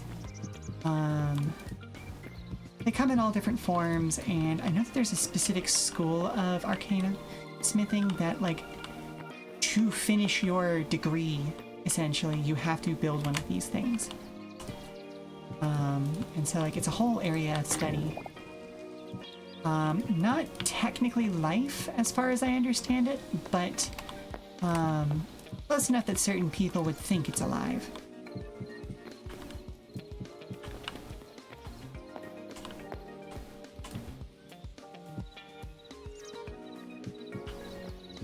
But yeah, for instance, like another example of that technology are the AC units, the air conditioning that we have here at the Come and Go. When I had the place built a decade or so ago, oh goodness, no, it's actually 12 years now? Goodness gracious. I had as many modern conveniences installed as I could afford at the time, because, like, I have lived in the swamp, that's where I was born. I have traveled through the desert. I have been to Arctic regions. I like a very specific temperature band. And so we have these ducts that run through the Come and Go. I'm not going to be able to do them here because that would involve fucking around with half bricks. Although maybe, I don't know, maybe. I might be able to make it work. But essentially they have like a combination of air manticores, fire manticores, and ice manticores that can change the ambient temperature to something that is more comfortable. We also have a specialized air manicore system that is able to sort of transmit music throughout the place, either through music captured from the stage or from various recordings. I don't fully understand how that recording process works. It says the character, not the creator. The creator actually does know exactly how that works. So if you're interested in that sort of thing, I'm happy to tell you about it. But I'm doing a bit, as it were. Hup. Oh, I'm definitely going to need more basalt.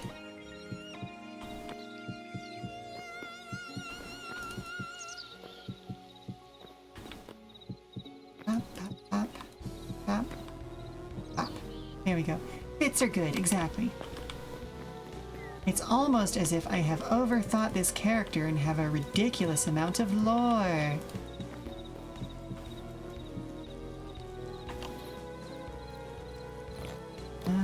You know what? While we're here, we may as well go ahead and extend what I've done so far. Oh, dang. Up to its final height. And this is part of why I said I might actually be able to do the ductwork, because this is the final wall height, and then I'm probably going to do another block of height above this, considering how the ceilings and roofs are going to look. So what I may do is do like a half block internally as like a ceiling, and then that would allow me to justify that, oh yeah, the ductwork is just up above the ceiling, you know?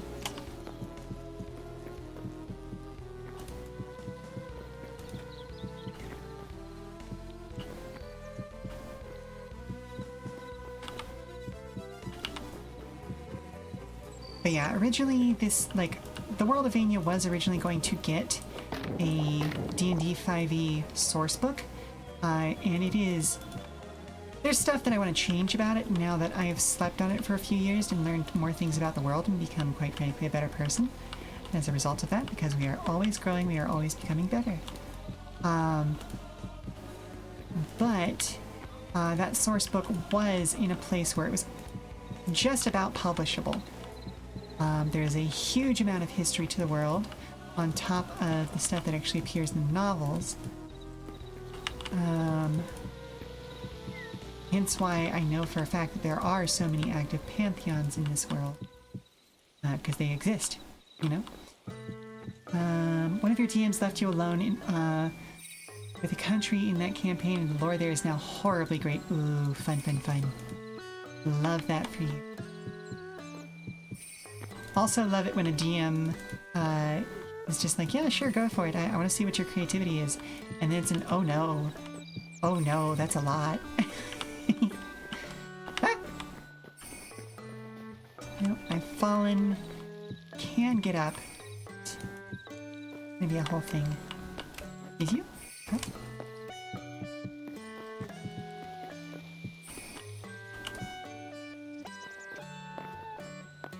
Hop, I said.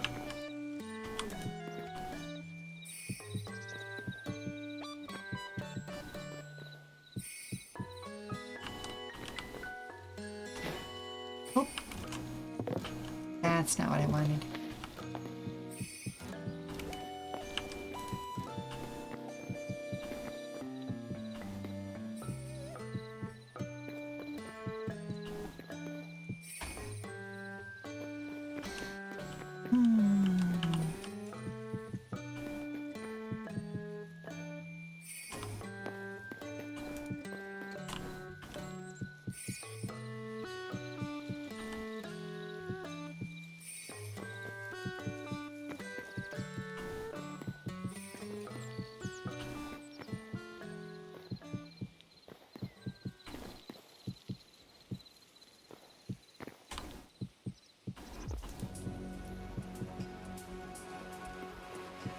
But yeah, tell me about the... Can you share details about this continent with us here? Because obviously, like, if it's going to spoil something for somebody else in a game that you're part of, you know, I don't want you to do that. But I am always curious about lore myself.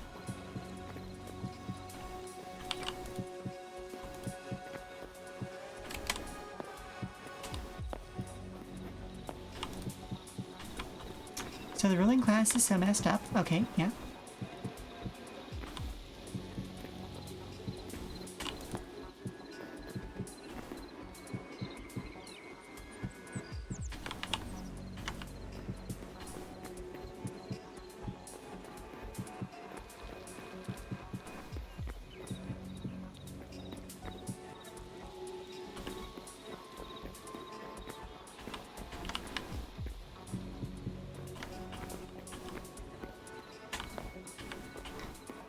We're starting to look like actual rooms now.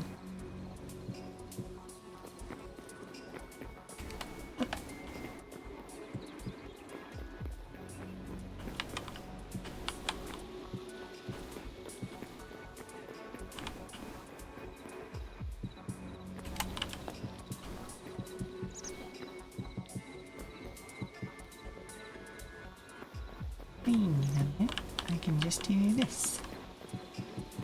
Oi! Nope, you don't belong there. I say as if the block had any choice in where it went.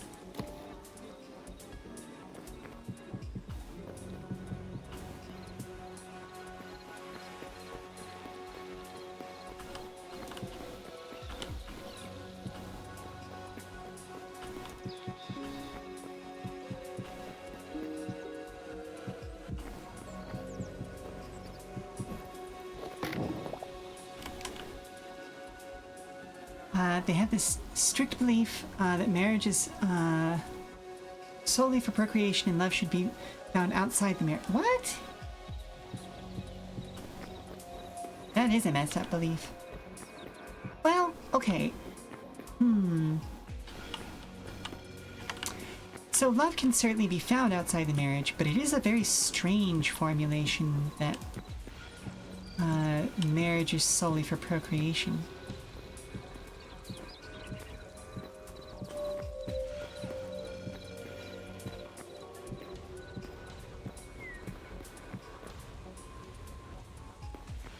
I have immediately discovered why what I was doing there was a bad idea. I'll leave it for now because those stones would need to be placed eventually anyway, but we're gonna hold off on that. I will, however, put these here because, yeah.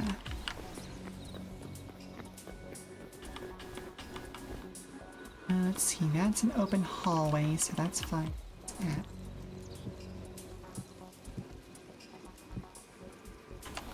Okay, let's see. Governmental titles are all democratically held titles, but you have to be a certain rank in order to put your name in for certain titles, and also you have to be a certain rank to vote for certain titles. So King Queen is a democratically held title. Yeah, but at the same time, it's not sounding terribly democratic, given that you have to be of a certain rank to hold certain titles, or even to vote for certain titles. Oop, ow.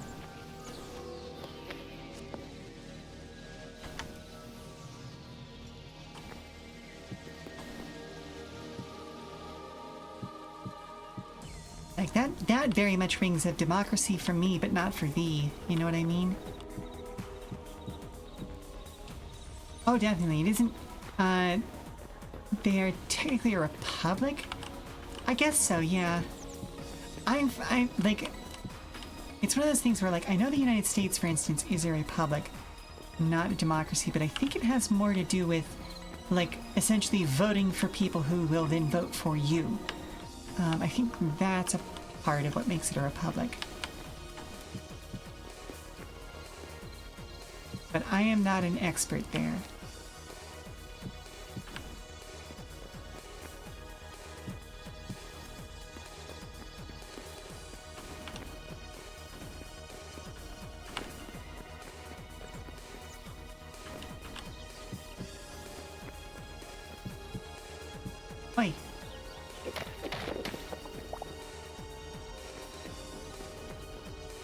Anywho, the current king and queen are your favorite characters. Okay.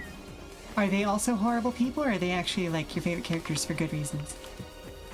I shouldn't say it like that. That came out wrong. Are they your favorite characters because they are good people, or are they your favorite characters because they're awful? Ow.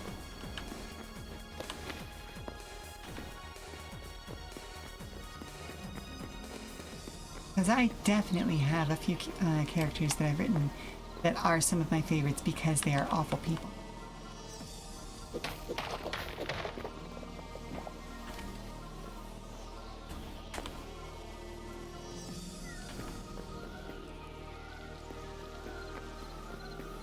Alrighty. They were married, one came out as trans, and due to it they expected their marriage to be dissolved, and were really worried about it, only for their spouse to also come out as trans. Nice! We love a good T for T couple. Honestly, I just love love. Like, it took me a lot longer in my life than I'd want to admit to learning that, but yeah, no, love is great. Love is good.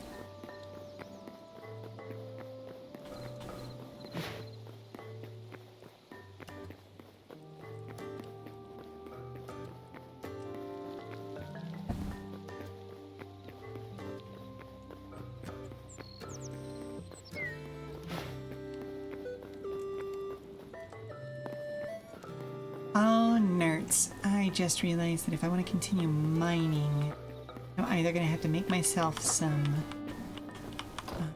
more copper stuff, or I'm going to need to make more repair kits.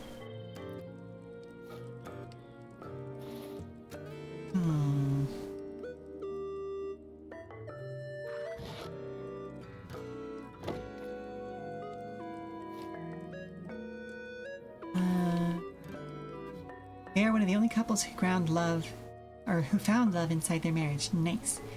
Each character you've created as part of this lore has 2 to 12 rumors about them. Nice, nice, nice. Love that. It's a great way to ensure that there's always a little bit of intrigue going on, as it were. I'm gonna have to go hunting. I don't wanna.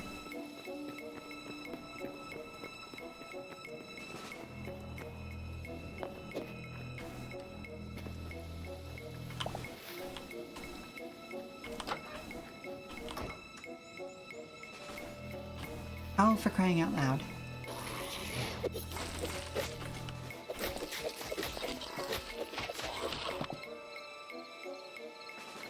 Ooh. Skeleton fighter skull. Ooh. First time I've ever seen one of those.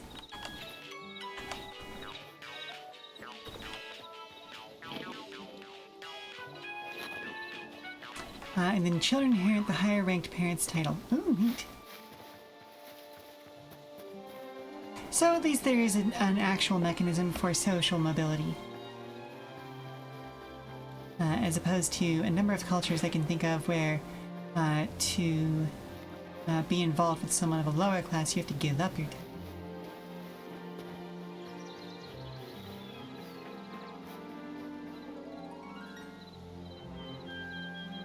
What are you?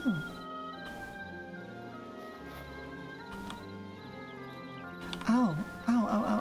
It means life essence. Hang on. So your character, Lou, who is technically from this country, outranks her father. Interesting.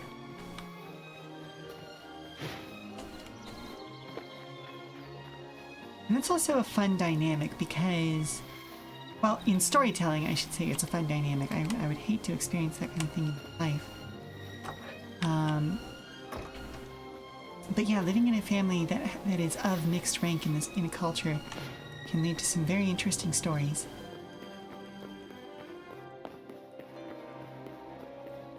Where did I put those? Okay, let's see if I can find that nest again. He was a mayor, her mother was a minor noble. Neat. Hop. Hello, everybody.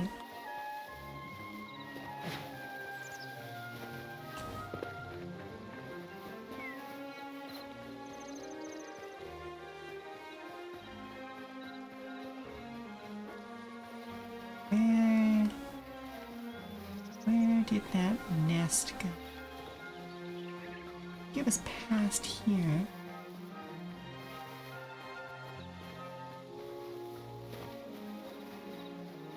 Yeah, I went this direction. Oh, there it is.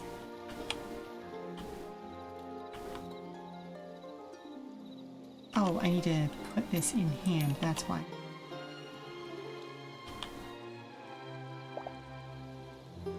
Huh? Dragon egg! An egg from an abandoned nest found in the plains. These dragons are ambush predators. Uh-oh. Hiding in grass and using kills for hunting. Adults are easy to train and good flyers. Find a safe place to hatch. I don't know what I'm supposed to do with that, but that is fun.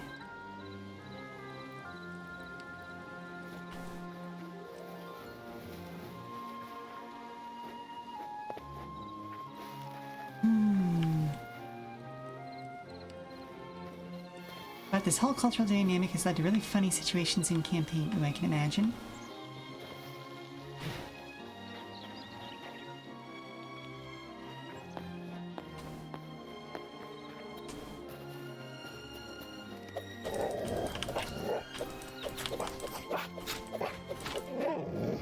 I'm sorry, pup.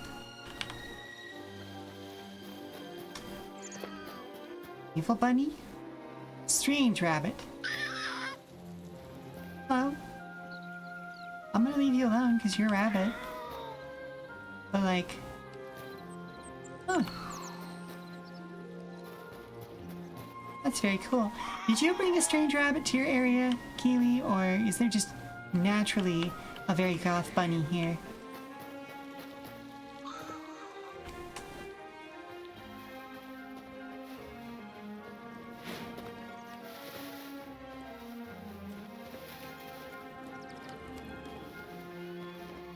A baby cow. What? Right, well, we found the ritual site. I think what's supposed to be for like a flower festival. Hold up. No, they just started spawning. One tried to kill you. Huh? Such male character A. Oh, hang on. Having a crush on male character B and Lou telling him once character B is married, maybe you'll have a chance at being his mistress. I mean, hey, if that's how that works for y'all, you know, have fun, I suppose. So as long as everybody's enjoying their lives. Ow, ow, ow, ow, ow, ow, ow, ow. No. Oh. Gotcha about the vampire bunny. What in the world is this? Is this what one of those letters was talking about?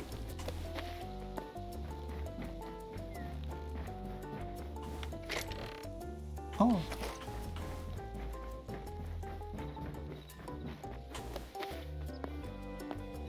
Neat. I don't know what it's gonna be. Oh, it's a museum! Okay. Oh, that's pretty. Oh, I love all of this. I love the fountain. Very cool. Well, okay, yes, I know that. Wink, wink, nudge, nudge, though. How are you doing today?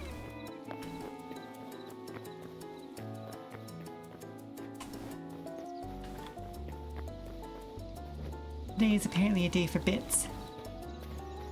Because we have been doing... I've been talking about lore stuff all day. We're now looking around at different things that have been transplanted. Oh, look at all the baby critters.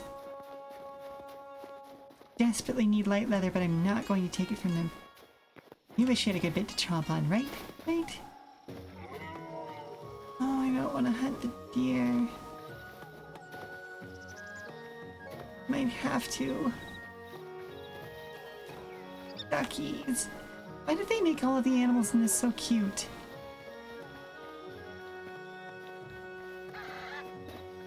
Even the turkey thing.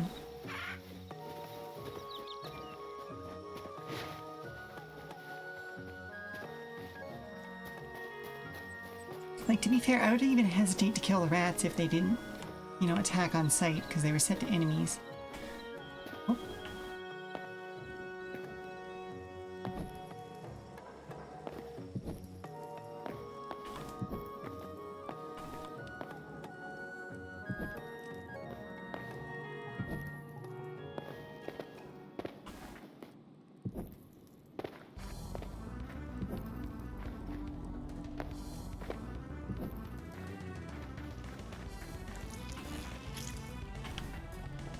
Ugh. Oh, that's unfortunate.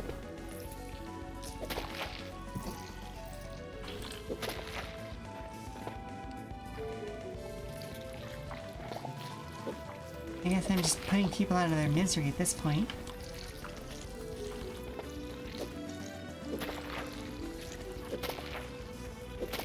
It's so squishy.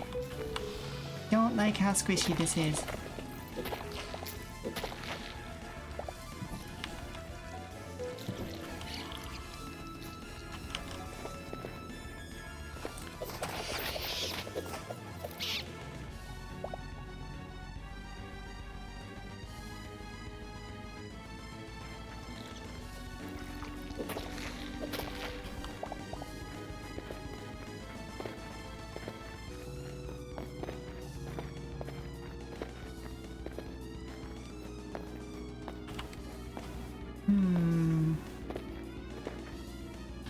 Again, I'm feeling like we've explored this area already. Especially since there are torches just about the place.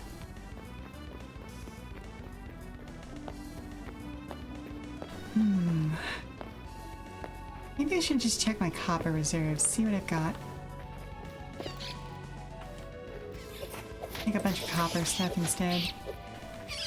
Oh, for crying out loud.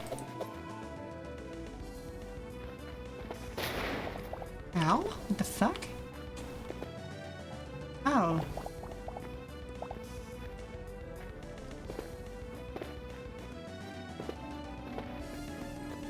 Where actually came from? No.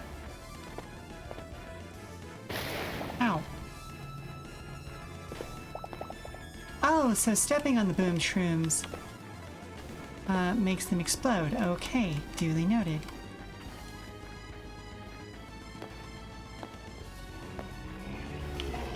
Oh, that's a big bear. Oh, that's a big bear. Oh, no. No, sir. I don't... I'm good. I'm good. I'm good. Thank you, though. Oh, that's a big old mole.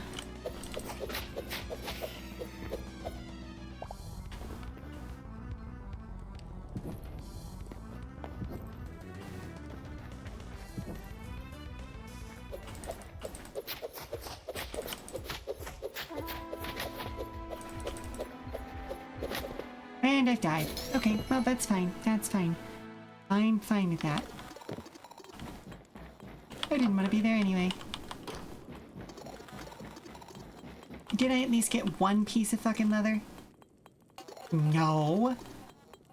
Because my backpack was full? Dang it. Fine.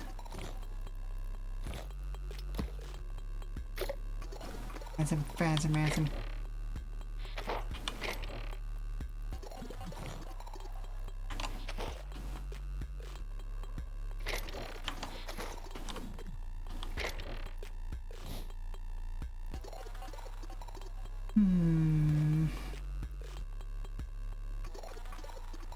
Alright, what can I put where? I guess decorative items are all going in here for now. Wait. Oh, I guess that's technically a different... Yep, nope, it's sitting in a different basin, of course. Okay. Oh, wait a minute. I have more deadwood planks. Didn't even realize I had those. Ooh. Do I have enough to do the floors in the library? I don't think I do, but we're gonna go ahead and check.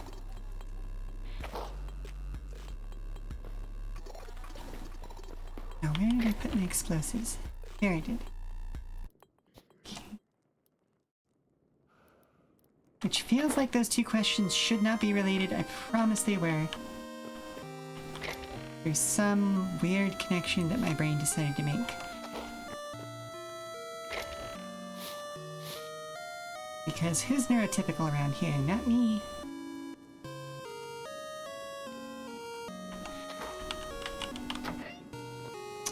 And it's starting to get dark, so... Ow, what?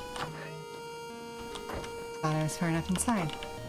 What's that? Yeah, exactly.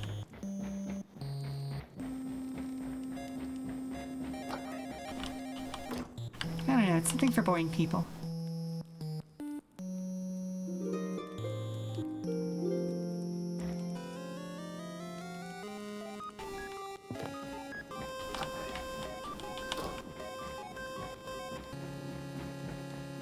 Oh, I should probably also put down my life essence. I don't really need that for walking around.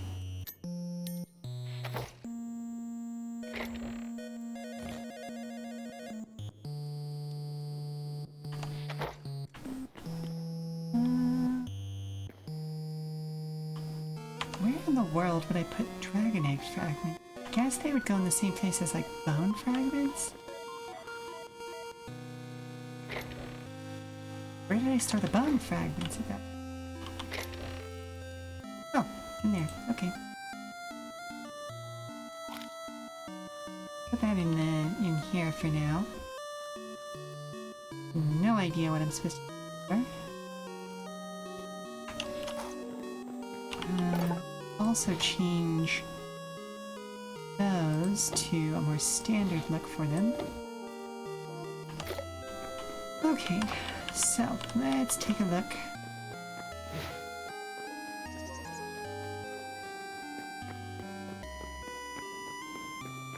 Can I get all of the library floored? Do you know if there are carpets in game yet? Like, if I wanted to make a rug, that doesn't... It's really just a texture. I guess I would have to do that out of, like... I would probably... Easiest way to do that would be out of, like, a colored cloth block, wouldn't it? Like, it would... I shouldn't even bother putting down wood blocks in its areas. Flat cloth roof. Interesting. So does that layer on top of, like, a floor block? Or... would that have to be its own block?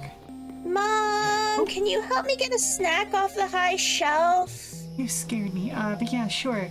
Yeah, Can't you get it yourself? But you have that grabby spell that I don't. Okay, good point. And you got a little ahead of me, but that's fine. Okay, let's double check where... Oh. There is... library. Okay, so I'm gonna... Oh, excuse me. There we go. I'm gonna set down a couple of these, just so that I remember what it is I'm supposed to be doing when I come back. Yes, I will help you get a snack.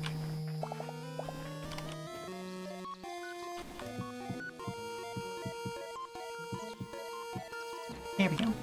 Okay, and I'm just gonna post up in this corner here. It's what pre-made structures do. Oh, okay. Neat.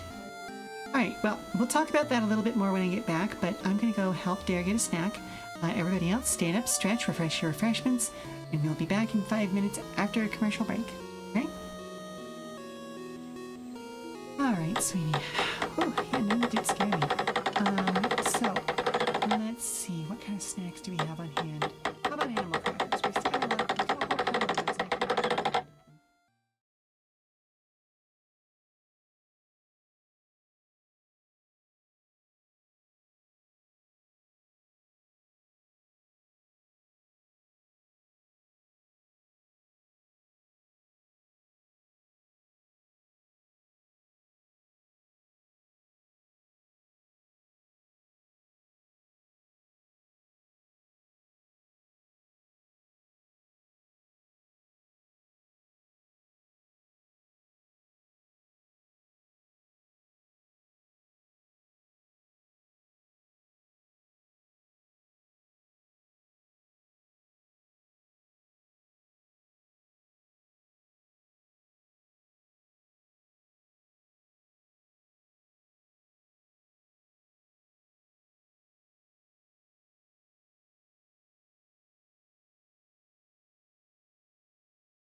her to actually eat some of the animal crackers that have just been sitting.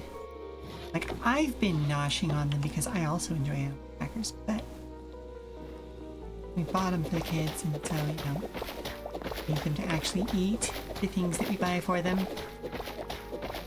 Ah. Well, eat the things that they're supposed to be eating.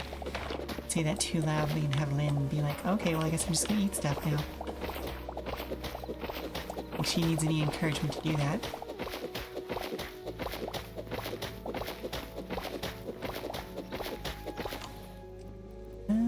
Where'd it go there?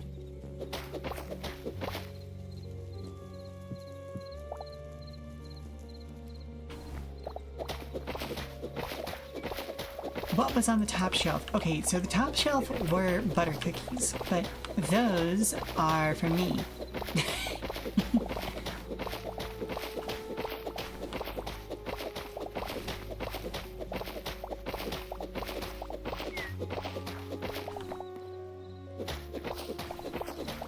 And honestly, I probably would have let her have some of the butter cookies if we weren't down to like the last 5.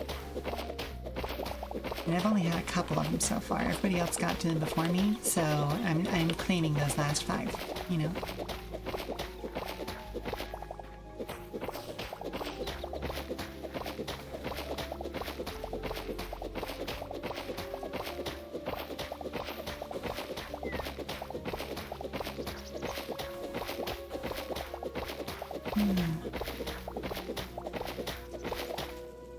What are butter cookies? Okay, so, are you familiar with the, like the tin of cookies that commonly it contains all of Grandma's sewing supplies?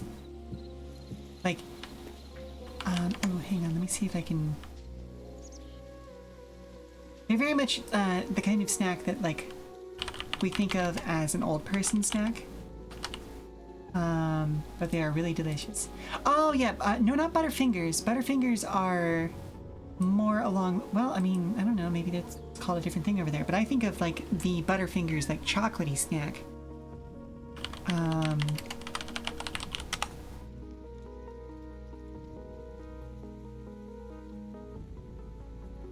Let me see if I can grab the image from Wikipedia. They're apparently originally a Danish snack, which interesting, I did not know that.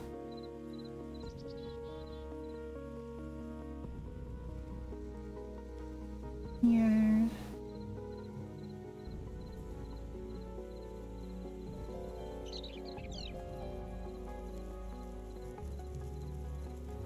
Oh goodness, that's a large image. Bop, these guys. I don't know why they're called butter cookies. I would assume that there's a large amount of butter that's used in the baking process because they are very light and fluffy.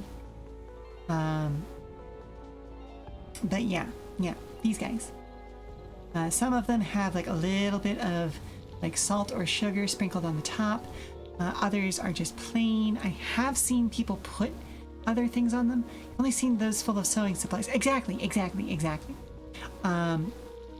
That's why they tend to get referred to, at least, especially in my household, as sewing supply cookies. But they are absolutely delicious. Sometimes you can get them at regular stores, but some places you have to go through like a specialty baker or something to get them. Wait a minute, I'm doing this the silly way again.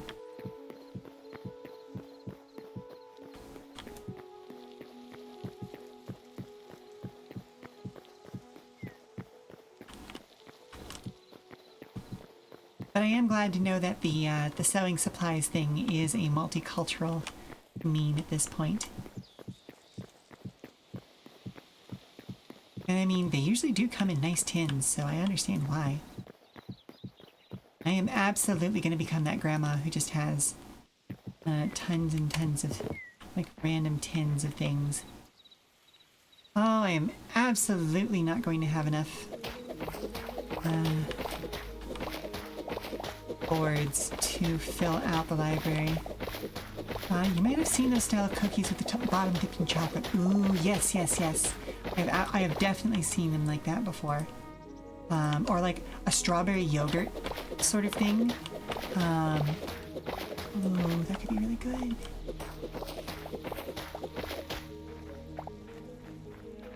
Or caramel. I like sweets too much. I like sweets way too much. There's a reason why I'm round.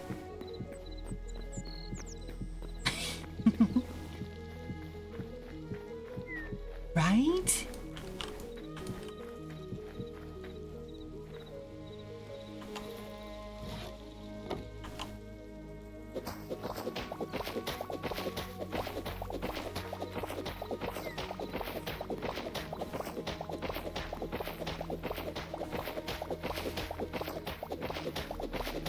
You have a criminally high willpower for foods.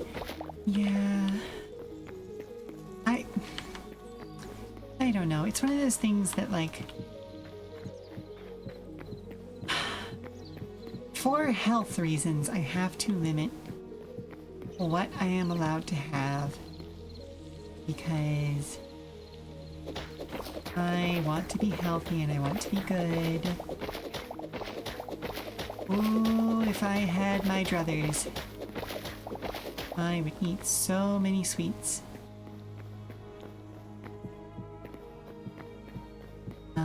Not to mean that, like, salty or bitter or umami isn't good. I mean, for crying out loud, I have a mostly carnivorous diet. It's mostly just a long life of just eating a lot of street food. And that kind of sticks with you, you know?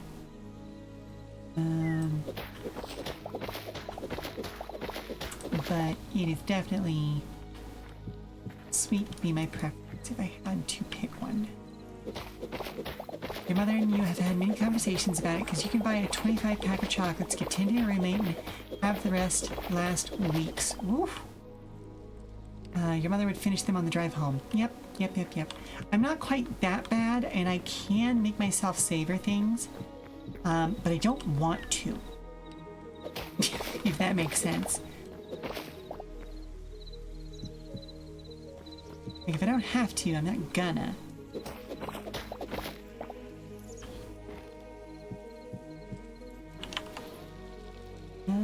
Okay.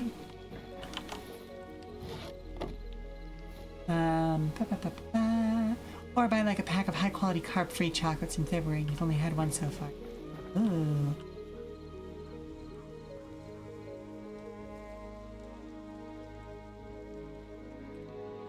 Alright, now we're getting into some of the weirdness of how this is set up. Okay.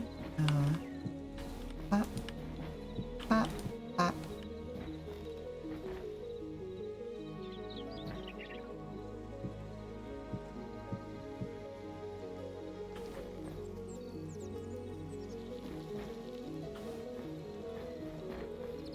Oh, I can't do that because I didn't... Oh, beans. Okay, well. So I'll just do the front wall then.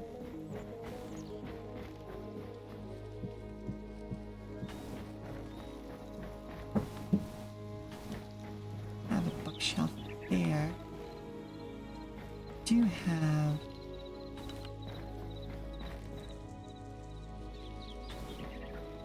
Are these half blocks? They are, sort of.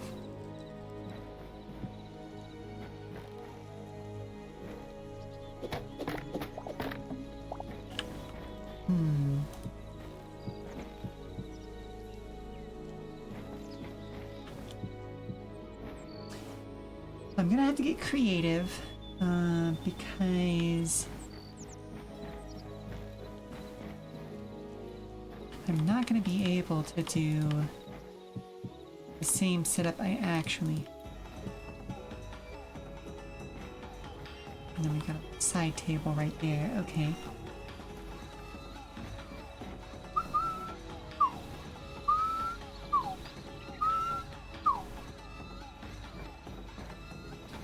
one of the important things when I was building the library was the fact that I didn't want to expose any of the books to like sunlight if I didn't have to. It's an archival thing, you know?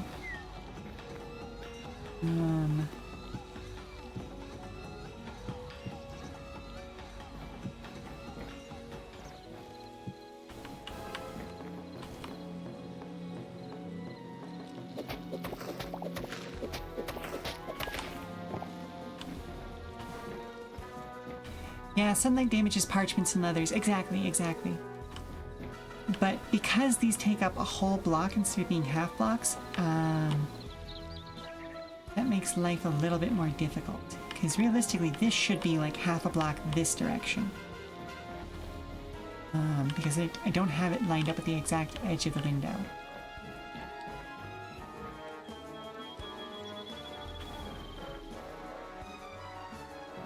Let's see, are there any others that I can do right? Like, this area back here is kind of like my personal study. Like, I'm gonna put a desk here, and there's shelves that go there. But I don't want to start setting that down until I have... Oh, there are 2 different bookcases, are there? This is the only kind that I've seen so far, so I did not know this fact.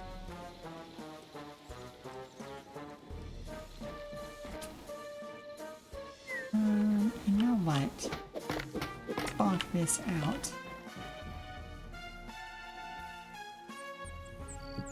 Just there. Yes, that buries a little bit of that corner, but whomst amongst us hasn't buried a bookshelf ever so slightly?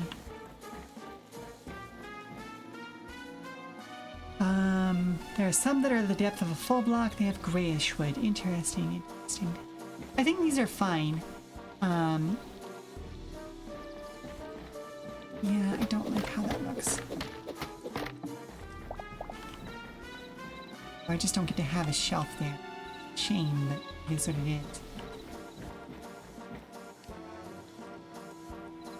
is. So 5 blocks. 2, 3, 5. So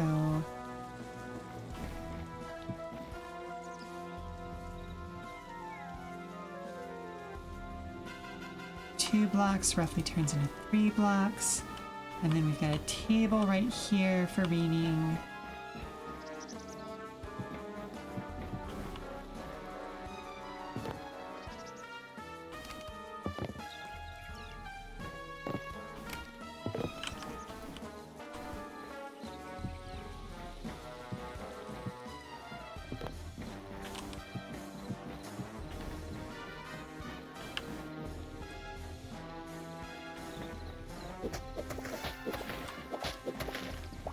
There we go. So that uses up all of the bookshelves I've got right now.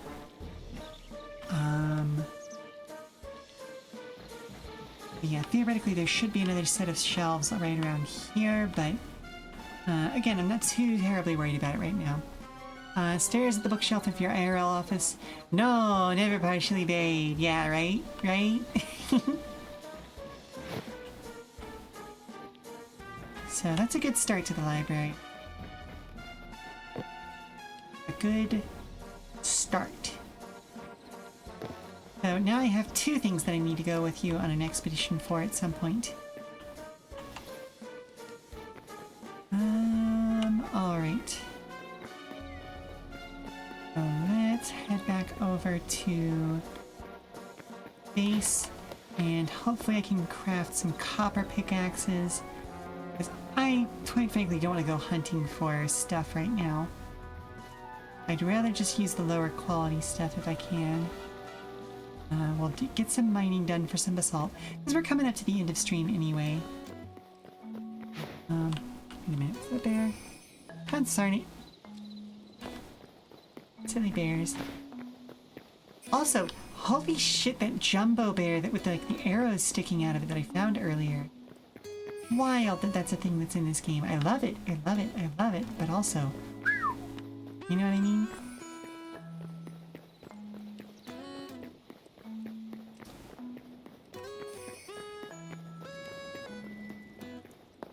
But yeah, no, I've got... Oh my goodness, that's not even the only place in the Come and Go that I have books. Oh, that's what I get for traveling for most of my life and then settling down in one place, though. Is I like to know about places. I like to know about stories. And so I've just collected books instead, you know? I can't go be there. I'm gonna bring them there to here. Now let's see. Any tree log. Okay.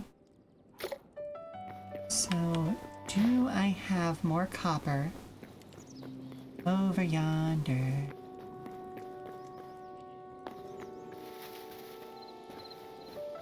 Way over there. Way over there. That's what it is. Or, not over. Shakespeare couldn't be bothered. Actually, I don't know for certain that Shakespeare was the first person to use the apostrophized version of or. But it seems like his kind of bullshit, you know what I mean?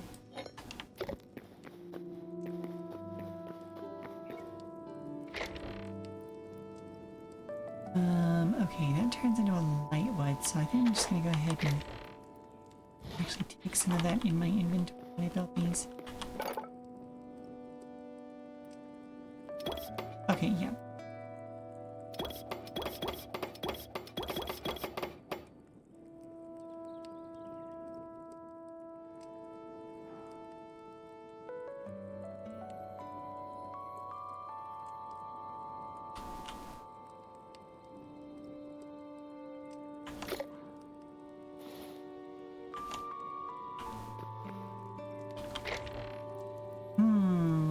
Well, I definitely ran out of lumber before I ran out of copper, but that's fine. No point in getting mussed about what I'm now missing. Alright, something from here needs to move elsewhere. Oh, you know what? Let's move the chests. Love a moving chest.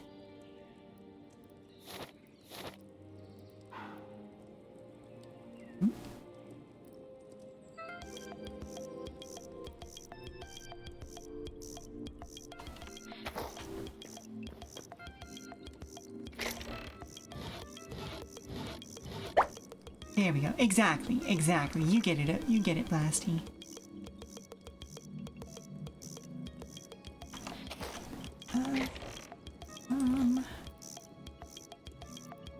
That. These. Away. Oh, we do have some cobblestone. I'll go ahead and hold on to that just in case. Oh, right. That's what I was going to put in here was these two. There we go. Now, well, these two are more appropriate location. There we go. I'm gonna put the stairs in there, get rid of some of this dirt. I'll keep the stack of 17. And then we'll head over to here, where I can make use of my cooking fire to cook some of this wild meat that I found earlier.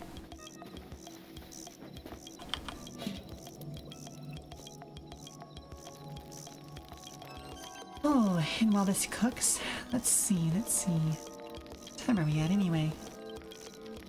Oh, I've been going for about 3 hours, 20 minutes. Okay. So we can get started on mining some basalt, and then, I'll find a place to send everybody off to fairly soon.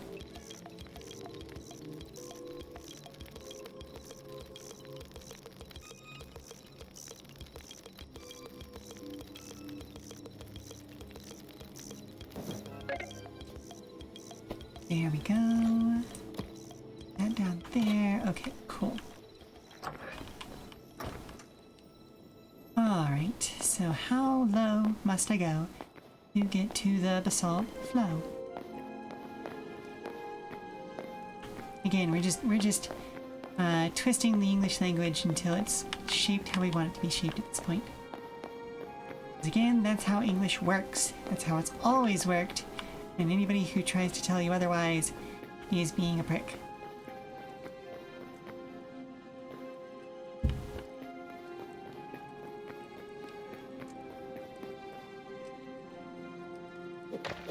So I am going to take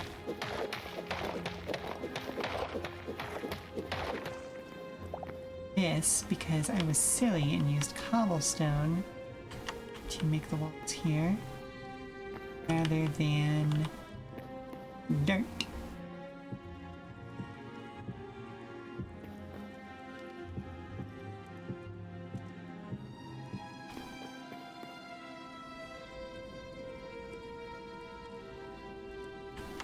Alright, now let's see about plopping some torches down.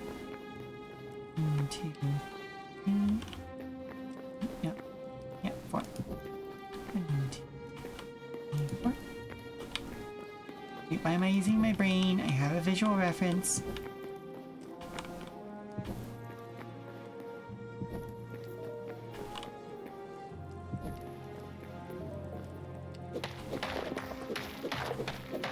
It's good to use your brain when you need to, but at other times you should let yourself take a break, you know?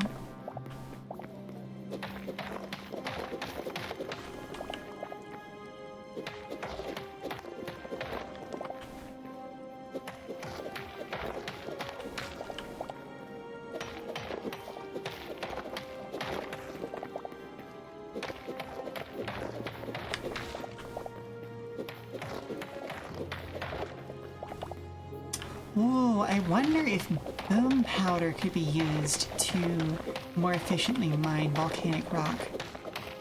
Sorry, I just had that thought. Like, we've already got the ability to break boom shrooms, so we know that they explode. And it drops boom powder, so I have to wonder if there isn't a way to turn those into something that could make mining volcanic rock more efficient.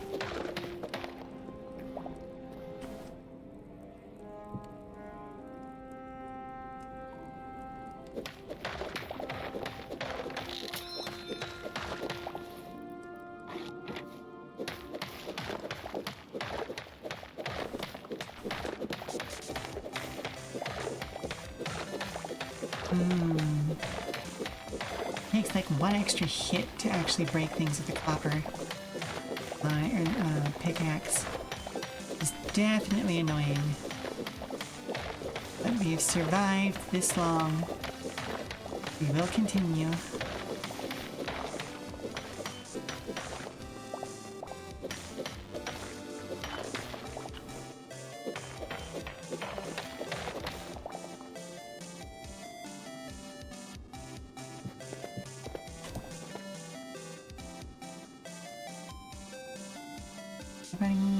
Nobody.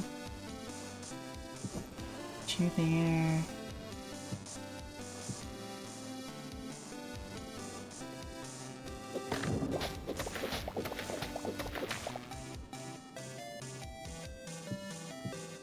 There we go.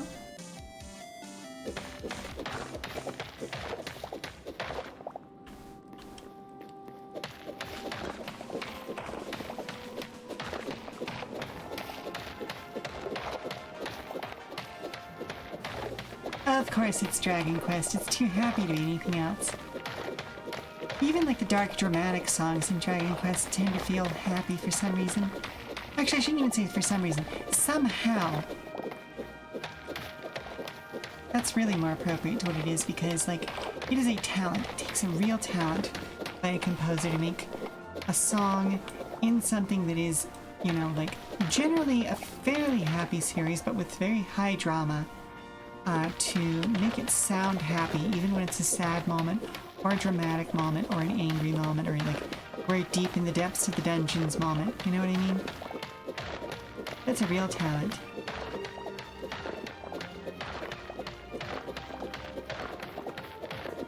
By which I mean, as usual, a practiced skill. I do not go in for that whole concept of like oh, you know, so-and-so has like this innate talent. No, they don't. They have a practiced skill.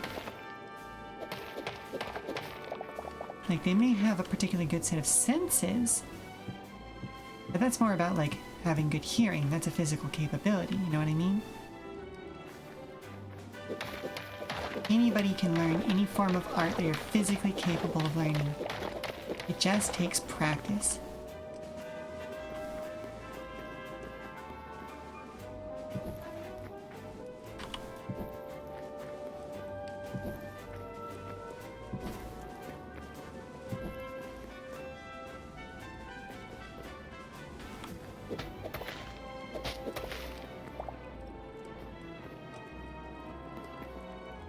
We're getting into the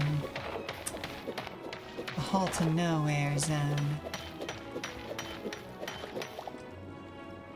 Measuring with your eyes from 20 feet away. Talent. But it is a thing that is improved dramatically with practice. And sneezing on command. Talent. Art. Skill.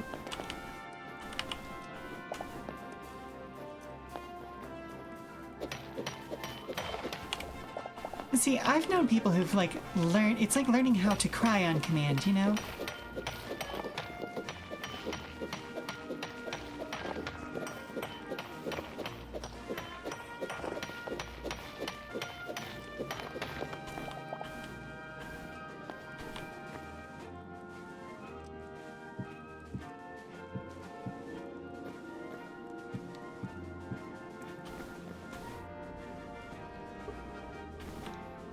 Oh boy, okay. Well, let's open up a whole world of danger for ourselves.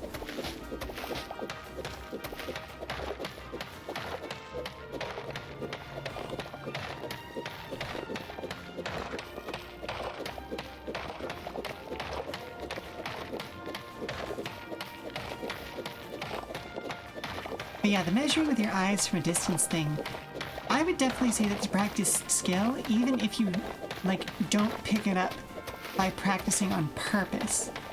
Because often that sort of thing starts out as the person learning, like, the standard sizes of various things. Like, oh, doors are this tall and this wide by standard. You know, if I see this kind of table, those are, you know, those come in standardized sizes. You have an 8-foot table, you have a 5-foot table, a 6-foot table, that sort of a thing. And then being able to estimate based on those context clues. You can sneeze on command, and apparently it freaks some people out. Really? Not that I disbelieve you about being able to sneeze on command, I can absolutely see that. Like, it's the kind of thing that I feel like I could do, if only because, like, I had to learn how to make a sneeze come out, because, I don't know, there was a period in my life where I kept getting sneezes stuck, which may sound weird, but it was a terrible, terrible thing, because I don't know if you've ever had a sneeze get stuck, but oh, it sucks. Oh, it sucks. And so I had to learn how to make myself force a sneeze. But I've never done it just for shits and giggles, so I can't confirm if I could do it on command.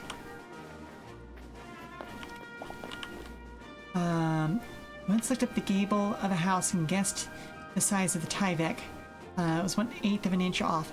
Nice. Nice, nice, nice. Like you had to cut a piece of Tyvek. Yeah. No, I get you. I get you.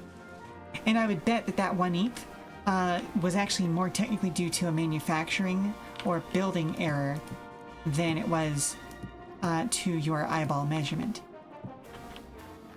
Because again, I've done some very, very similar things where it's like, okay, well, I know that this flat is the size of a standard 4x8 flat, so therefore I can make a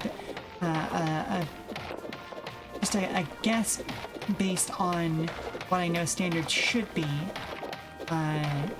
And then, of course, it comes back to bite me in the ass because whoever built that flat was out of square, for instance.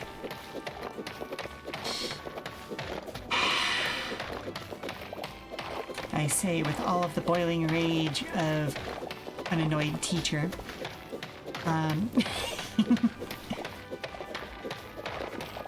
Nothing like having to break a flat that has already been installed and then add in shims to make the other things around it fit. Because you don't have time to go back and do it right, and somebody has already started painting.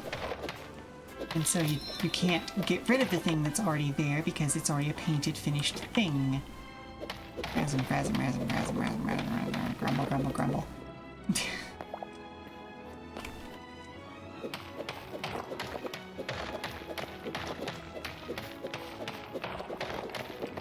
Shims are a total necessity in building. Well, that's the thing, though. In theatrical construction, we try not to use shims as much as possible because, and this is one of those things that always throws off people who are used to the normal construction industry when they start getting into theatrical construction. You say as you actively look up their price. So shimming a leg is one thing. Like shimming a platform leg, totally fine. Like your platform legs are kind of expected to be a little bit uneven because, like, I mean, I shouldn't say really realistically a little bit uneven, because it shouldn't be a problem with the legs. It should be a problem with the floor. A talented theatrical carpenter should be able to get all of their legs to within a 1/16 of an inch of each other. And that's if they're not working from a jig. If they are working with a jig, they should be even to the point of any differences being attributable to wood swelling. But floors are not even. So when you actually go to install said platforms, no matter what, even if you have done your damnedest,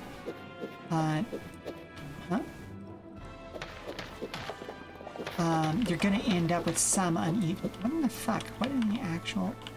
Huh?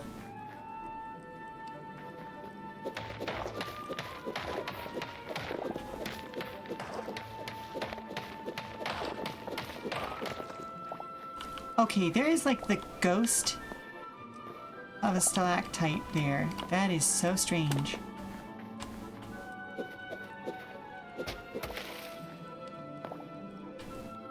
That was weird.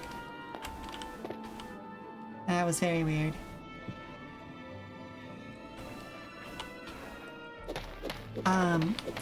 But when it comes to theatrical walls, you have to be as deadly accurate as you possibly can in a lot of situations, or at least that should be your assumption, because you don't know how those walls are going to be used necessarily by the director. Are those walls suddenly going to be turned into part of a stunt? Are they going to be used in a way that could bring harm to an actor if they are not constructed correctly? Things we have to think about. And the reason why that level of paranoia becomes more important, especially in theatrical circles, is because unlike a lot of construction where like you're working with decent concrete or at least decent building blocks and bricks and things like that, we are often working with, I'm going to say, subpar materials. That's the most polite way I can say that. Even on doors, like no shims on doors. Well, see, here's the thing. We don't do standard sized doorways. A lot of the doors you see in theatrical productions are not prefabbed doorways. We make those custom ourselves and then essentially create a door unit that just lives like that forever.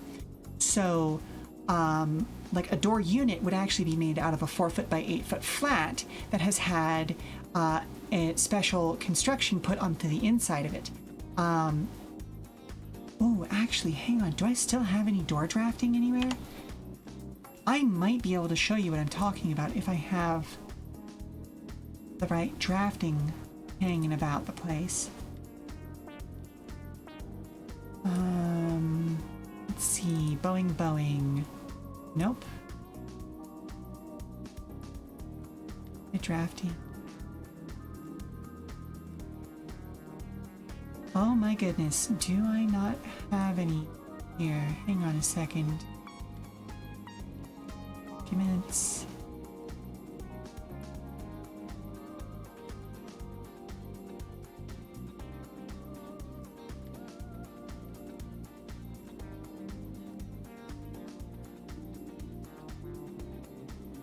Yeah, long story short, the way that we build doors is as a unit, because again, like it's cheaper to build units as like a set of blocks that can be swapped in and out, and just have them hanging around as stock scenery, so that we can just build them into other stuff later, rather than building it over every time. And so considering we're using like construction grade 1x3s and 2x4s, we have to get as bloody well accurate as we can, so that they can be reused in as wide of a variety of situations as we possibly can. Let's see, I want to say that was a summer show.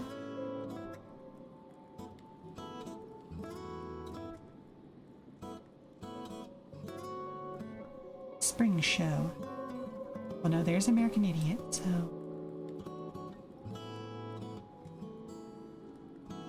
yeah.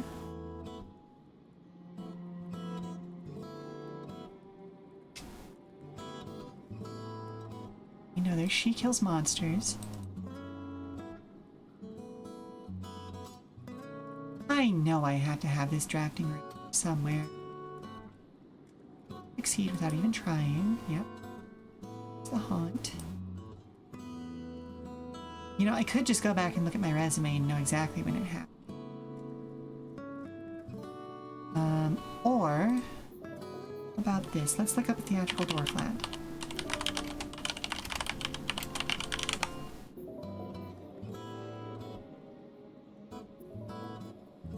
Ah, okay. Here we go. So, this is not my set of plans. I am just getting this on Google. But this is a rough of what we would be looking at for theatrical door flat. Let me save that image.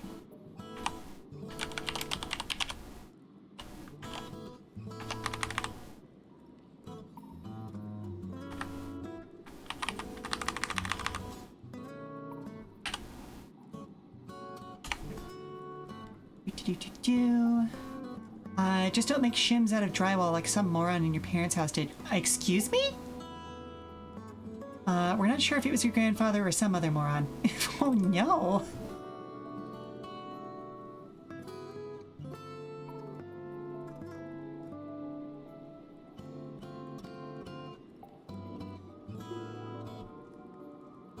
Alright, so bam, there you go.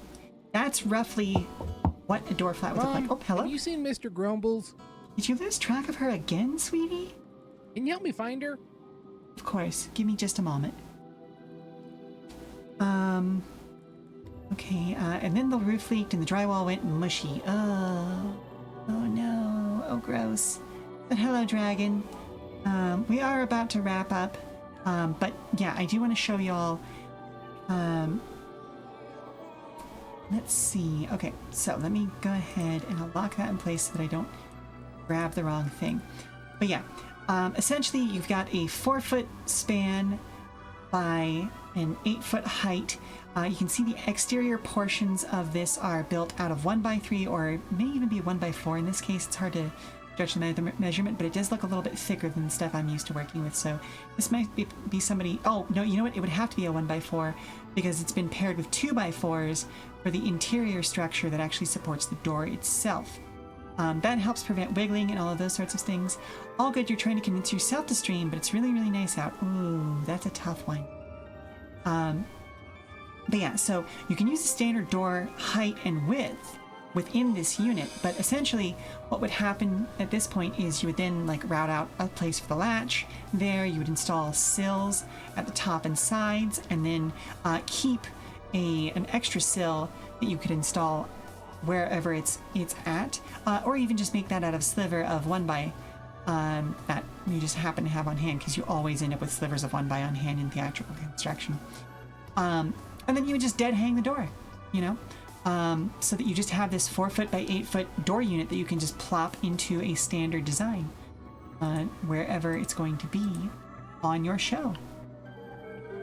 And so, yeah, we don't really shim them out because, as I said before, they're intended to be portable from one show to the next and reusable. I'm going to give him the chance to find his skunk on his own for a second. I'm going to at least finish out this row.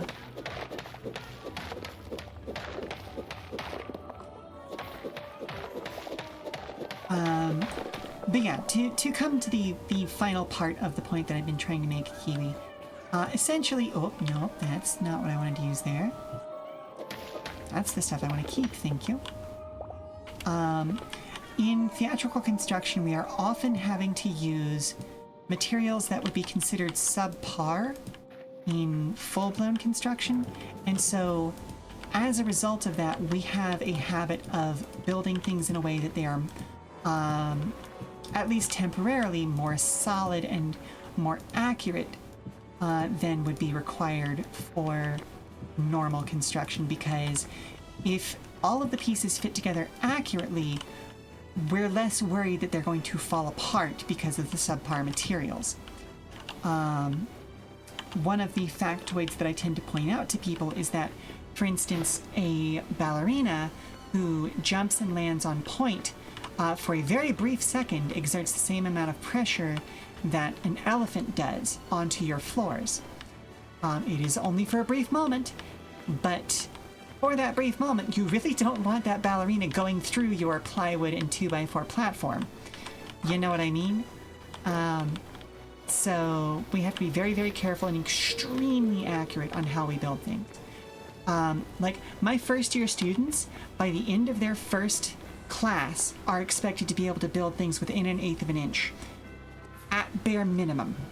Once they get to be more advanced, they have to be able to build things truly square, or at least as truly square as you can get, you know, not machining things with a CNC. So yeah. There's a lot of pressure put on these folks, and it always amazes me when people don't realize just how accurate you have to be in the entertainment world, specifically because of the fact that we are using supplies that are lower quality than a lot of actual construction would be. It makes accuracy that much more important, you know. It looks really nice out based on the yard cameras. You did get attacked by mosquitoes, though. Oof, no. Not unlike you going and building your bed frame entirely out of scraps from Home Depot, except those were good materials that simply were not full length. Yeah, exactly. So you probably still got like A, B grade, or select grade if it was from Home Depot stuff.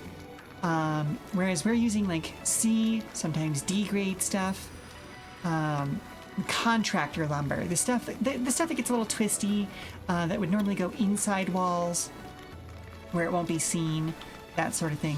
You got pressure treated 4x4 posts for the like, ooh. Although I will say, pressure treated, probably not good.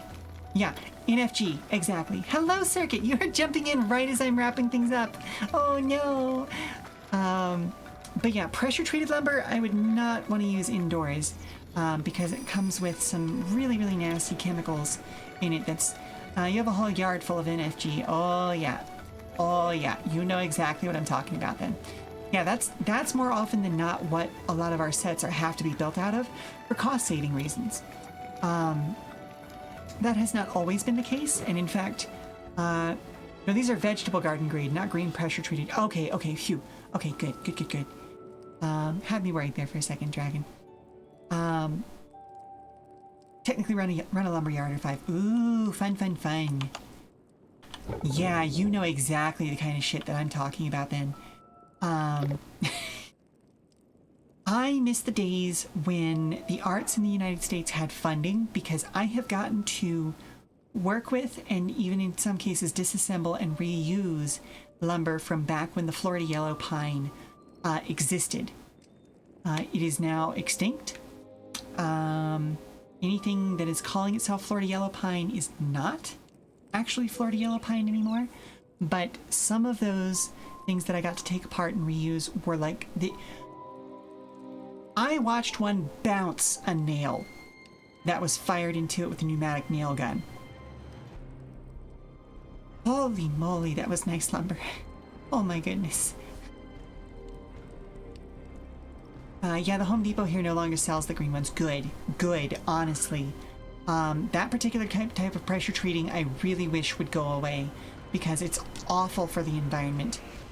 But anywho, I have been trying to wrap up for a little bit yet. So let's head back over here. Oh, or actually, hang on. Before I send this away, what I will do instead, y'all use sienna brown. Ooh, nice. Yeah, a lot of the companies that I've seen lately have just moved to like SPF. Just the generic stuff. The stuff that everybody still refers to as pine, but it could be spruce, it could be pine, could be fir, any white wood. Very, very soft. Which did ultimately mean that we had to change how we were teaching students to deal with it, because all of it is very young growth, very, very wide tree rings. It changes how you can build safely with it, you know? Especially in the kind of building that we're doing. Again, like the way that you use it in housing or in building construction, you're going to be mostly using 2x4. It splits so fucking easily. Oh my goodness. Exactly. And especially when you're using the contractor grade stuff. Ugh. But I digress. This is okay. Remind me about this conversation, Kiwi, for the next time you're here. Fur is so much stronger. Okay, so we got a lot done today. There is obviously a lot more to do before I can even start putting roofs and stuff. Yeah. Literally talking shop. But that'll be for a later stream. For now, let's head back over to the just chatting screen and we will find a place to send you all off to. While she's in the shop even. Exactly.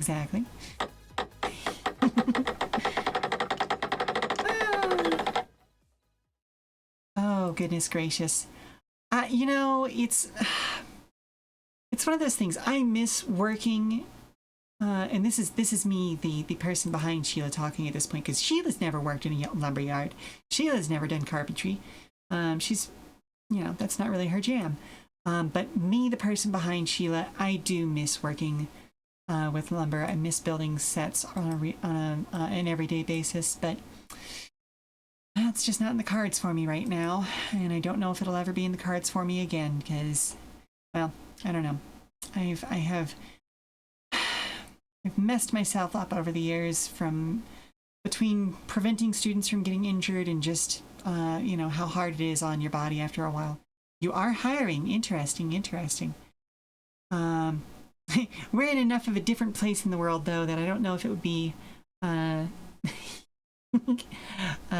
of, like, I don't know, are you hiring across the entire company or something? But that's another discussion for later. You miss having access to scraps. Ooh, yeah. That was more for Dragon. Oh, fair enough. That makes more sense. But yeah, let's see. Thank you very much for stopping by, weary travelers. I hope you've enjoyed today's Hytale stream. I am going to be back on Friday, June 26th for more with Final Fantasy VII. We were doing a lot of MSQ. I'm going to call it MSQ, even though we're not in Final Fantasy XIV. The person who lives with you, that does make more sense. But yeah, we'll be back for more of the main story a little bit, as well as further exploration of the area, because we do now have access to more of that second region with Final Fantasy VII on this upcoming Friday. And I am completely discombobulated from where I would normally be, so okay. Let's see.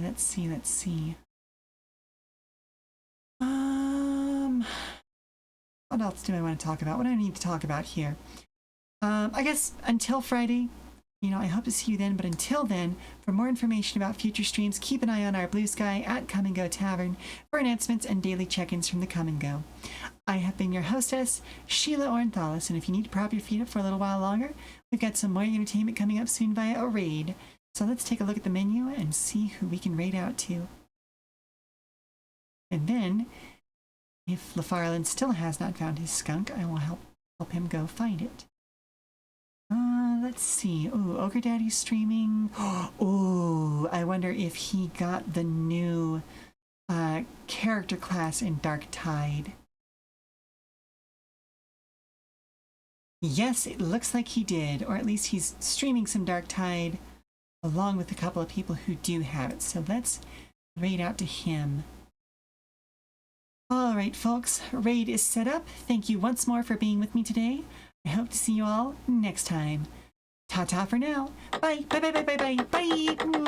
Bye. Bye. Bye.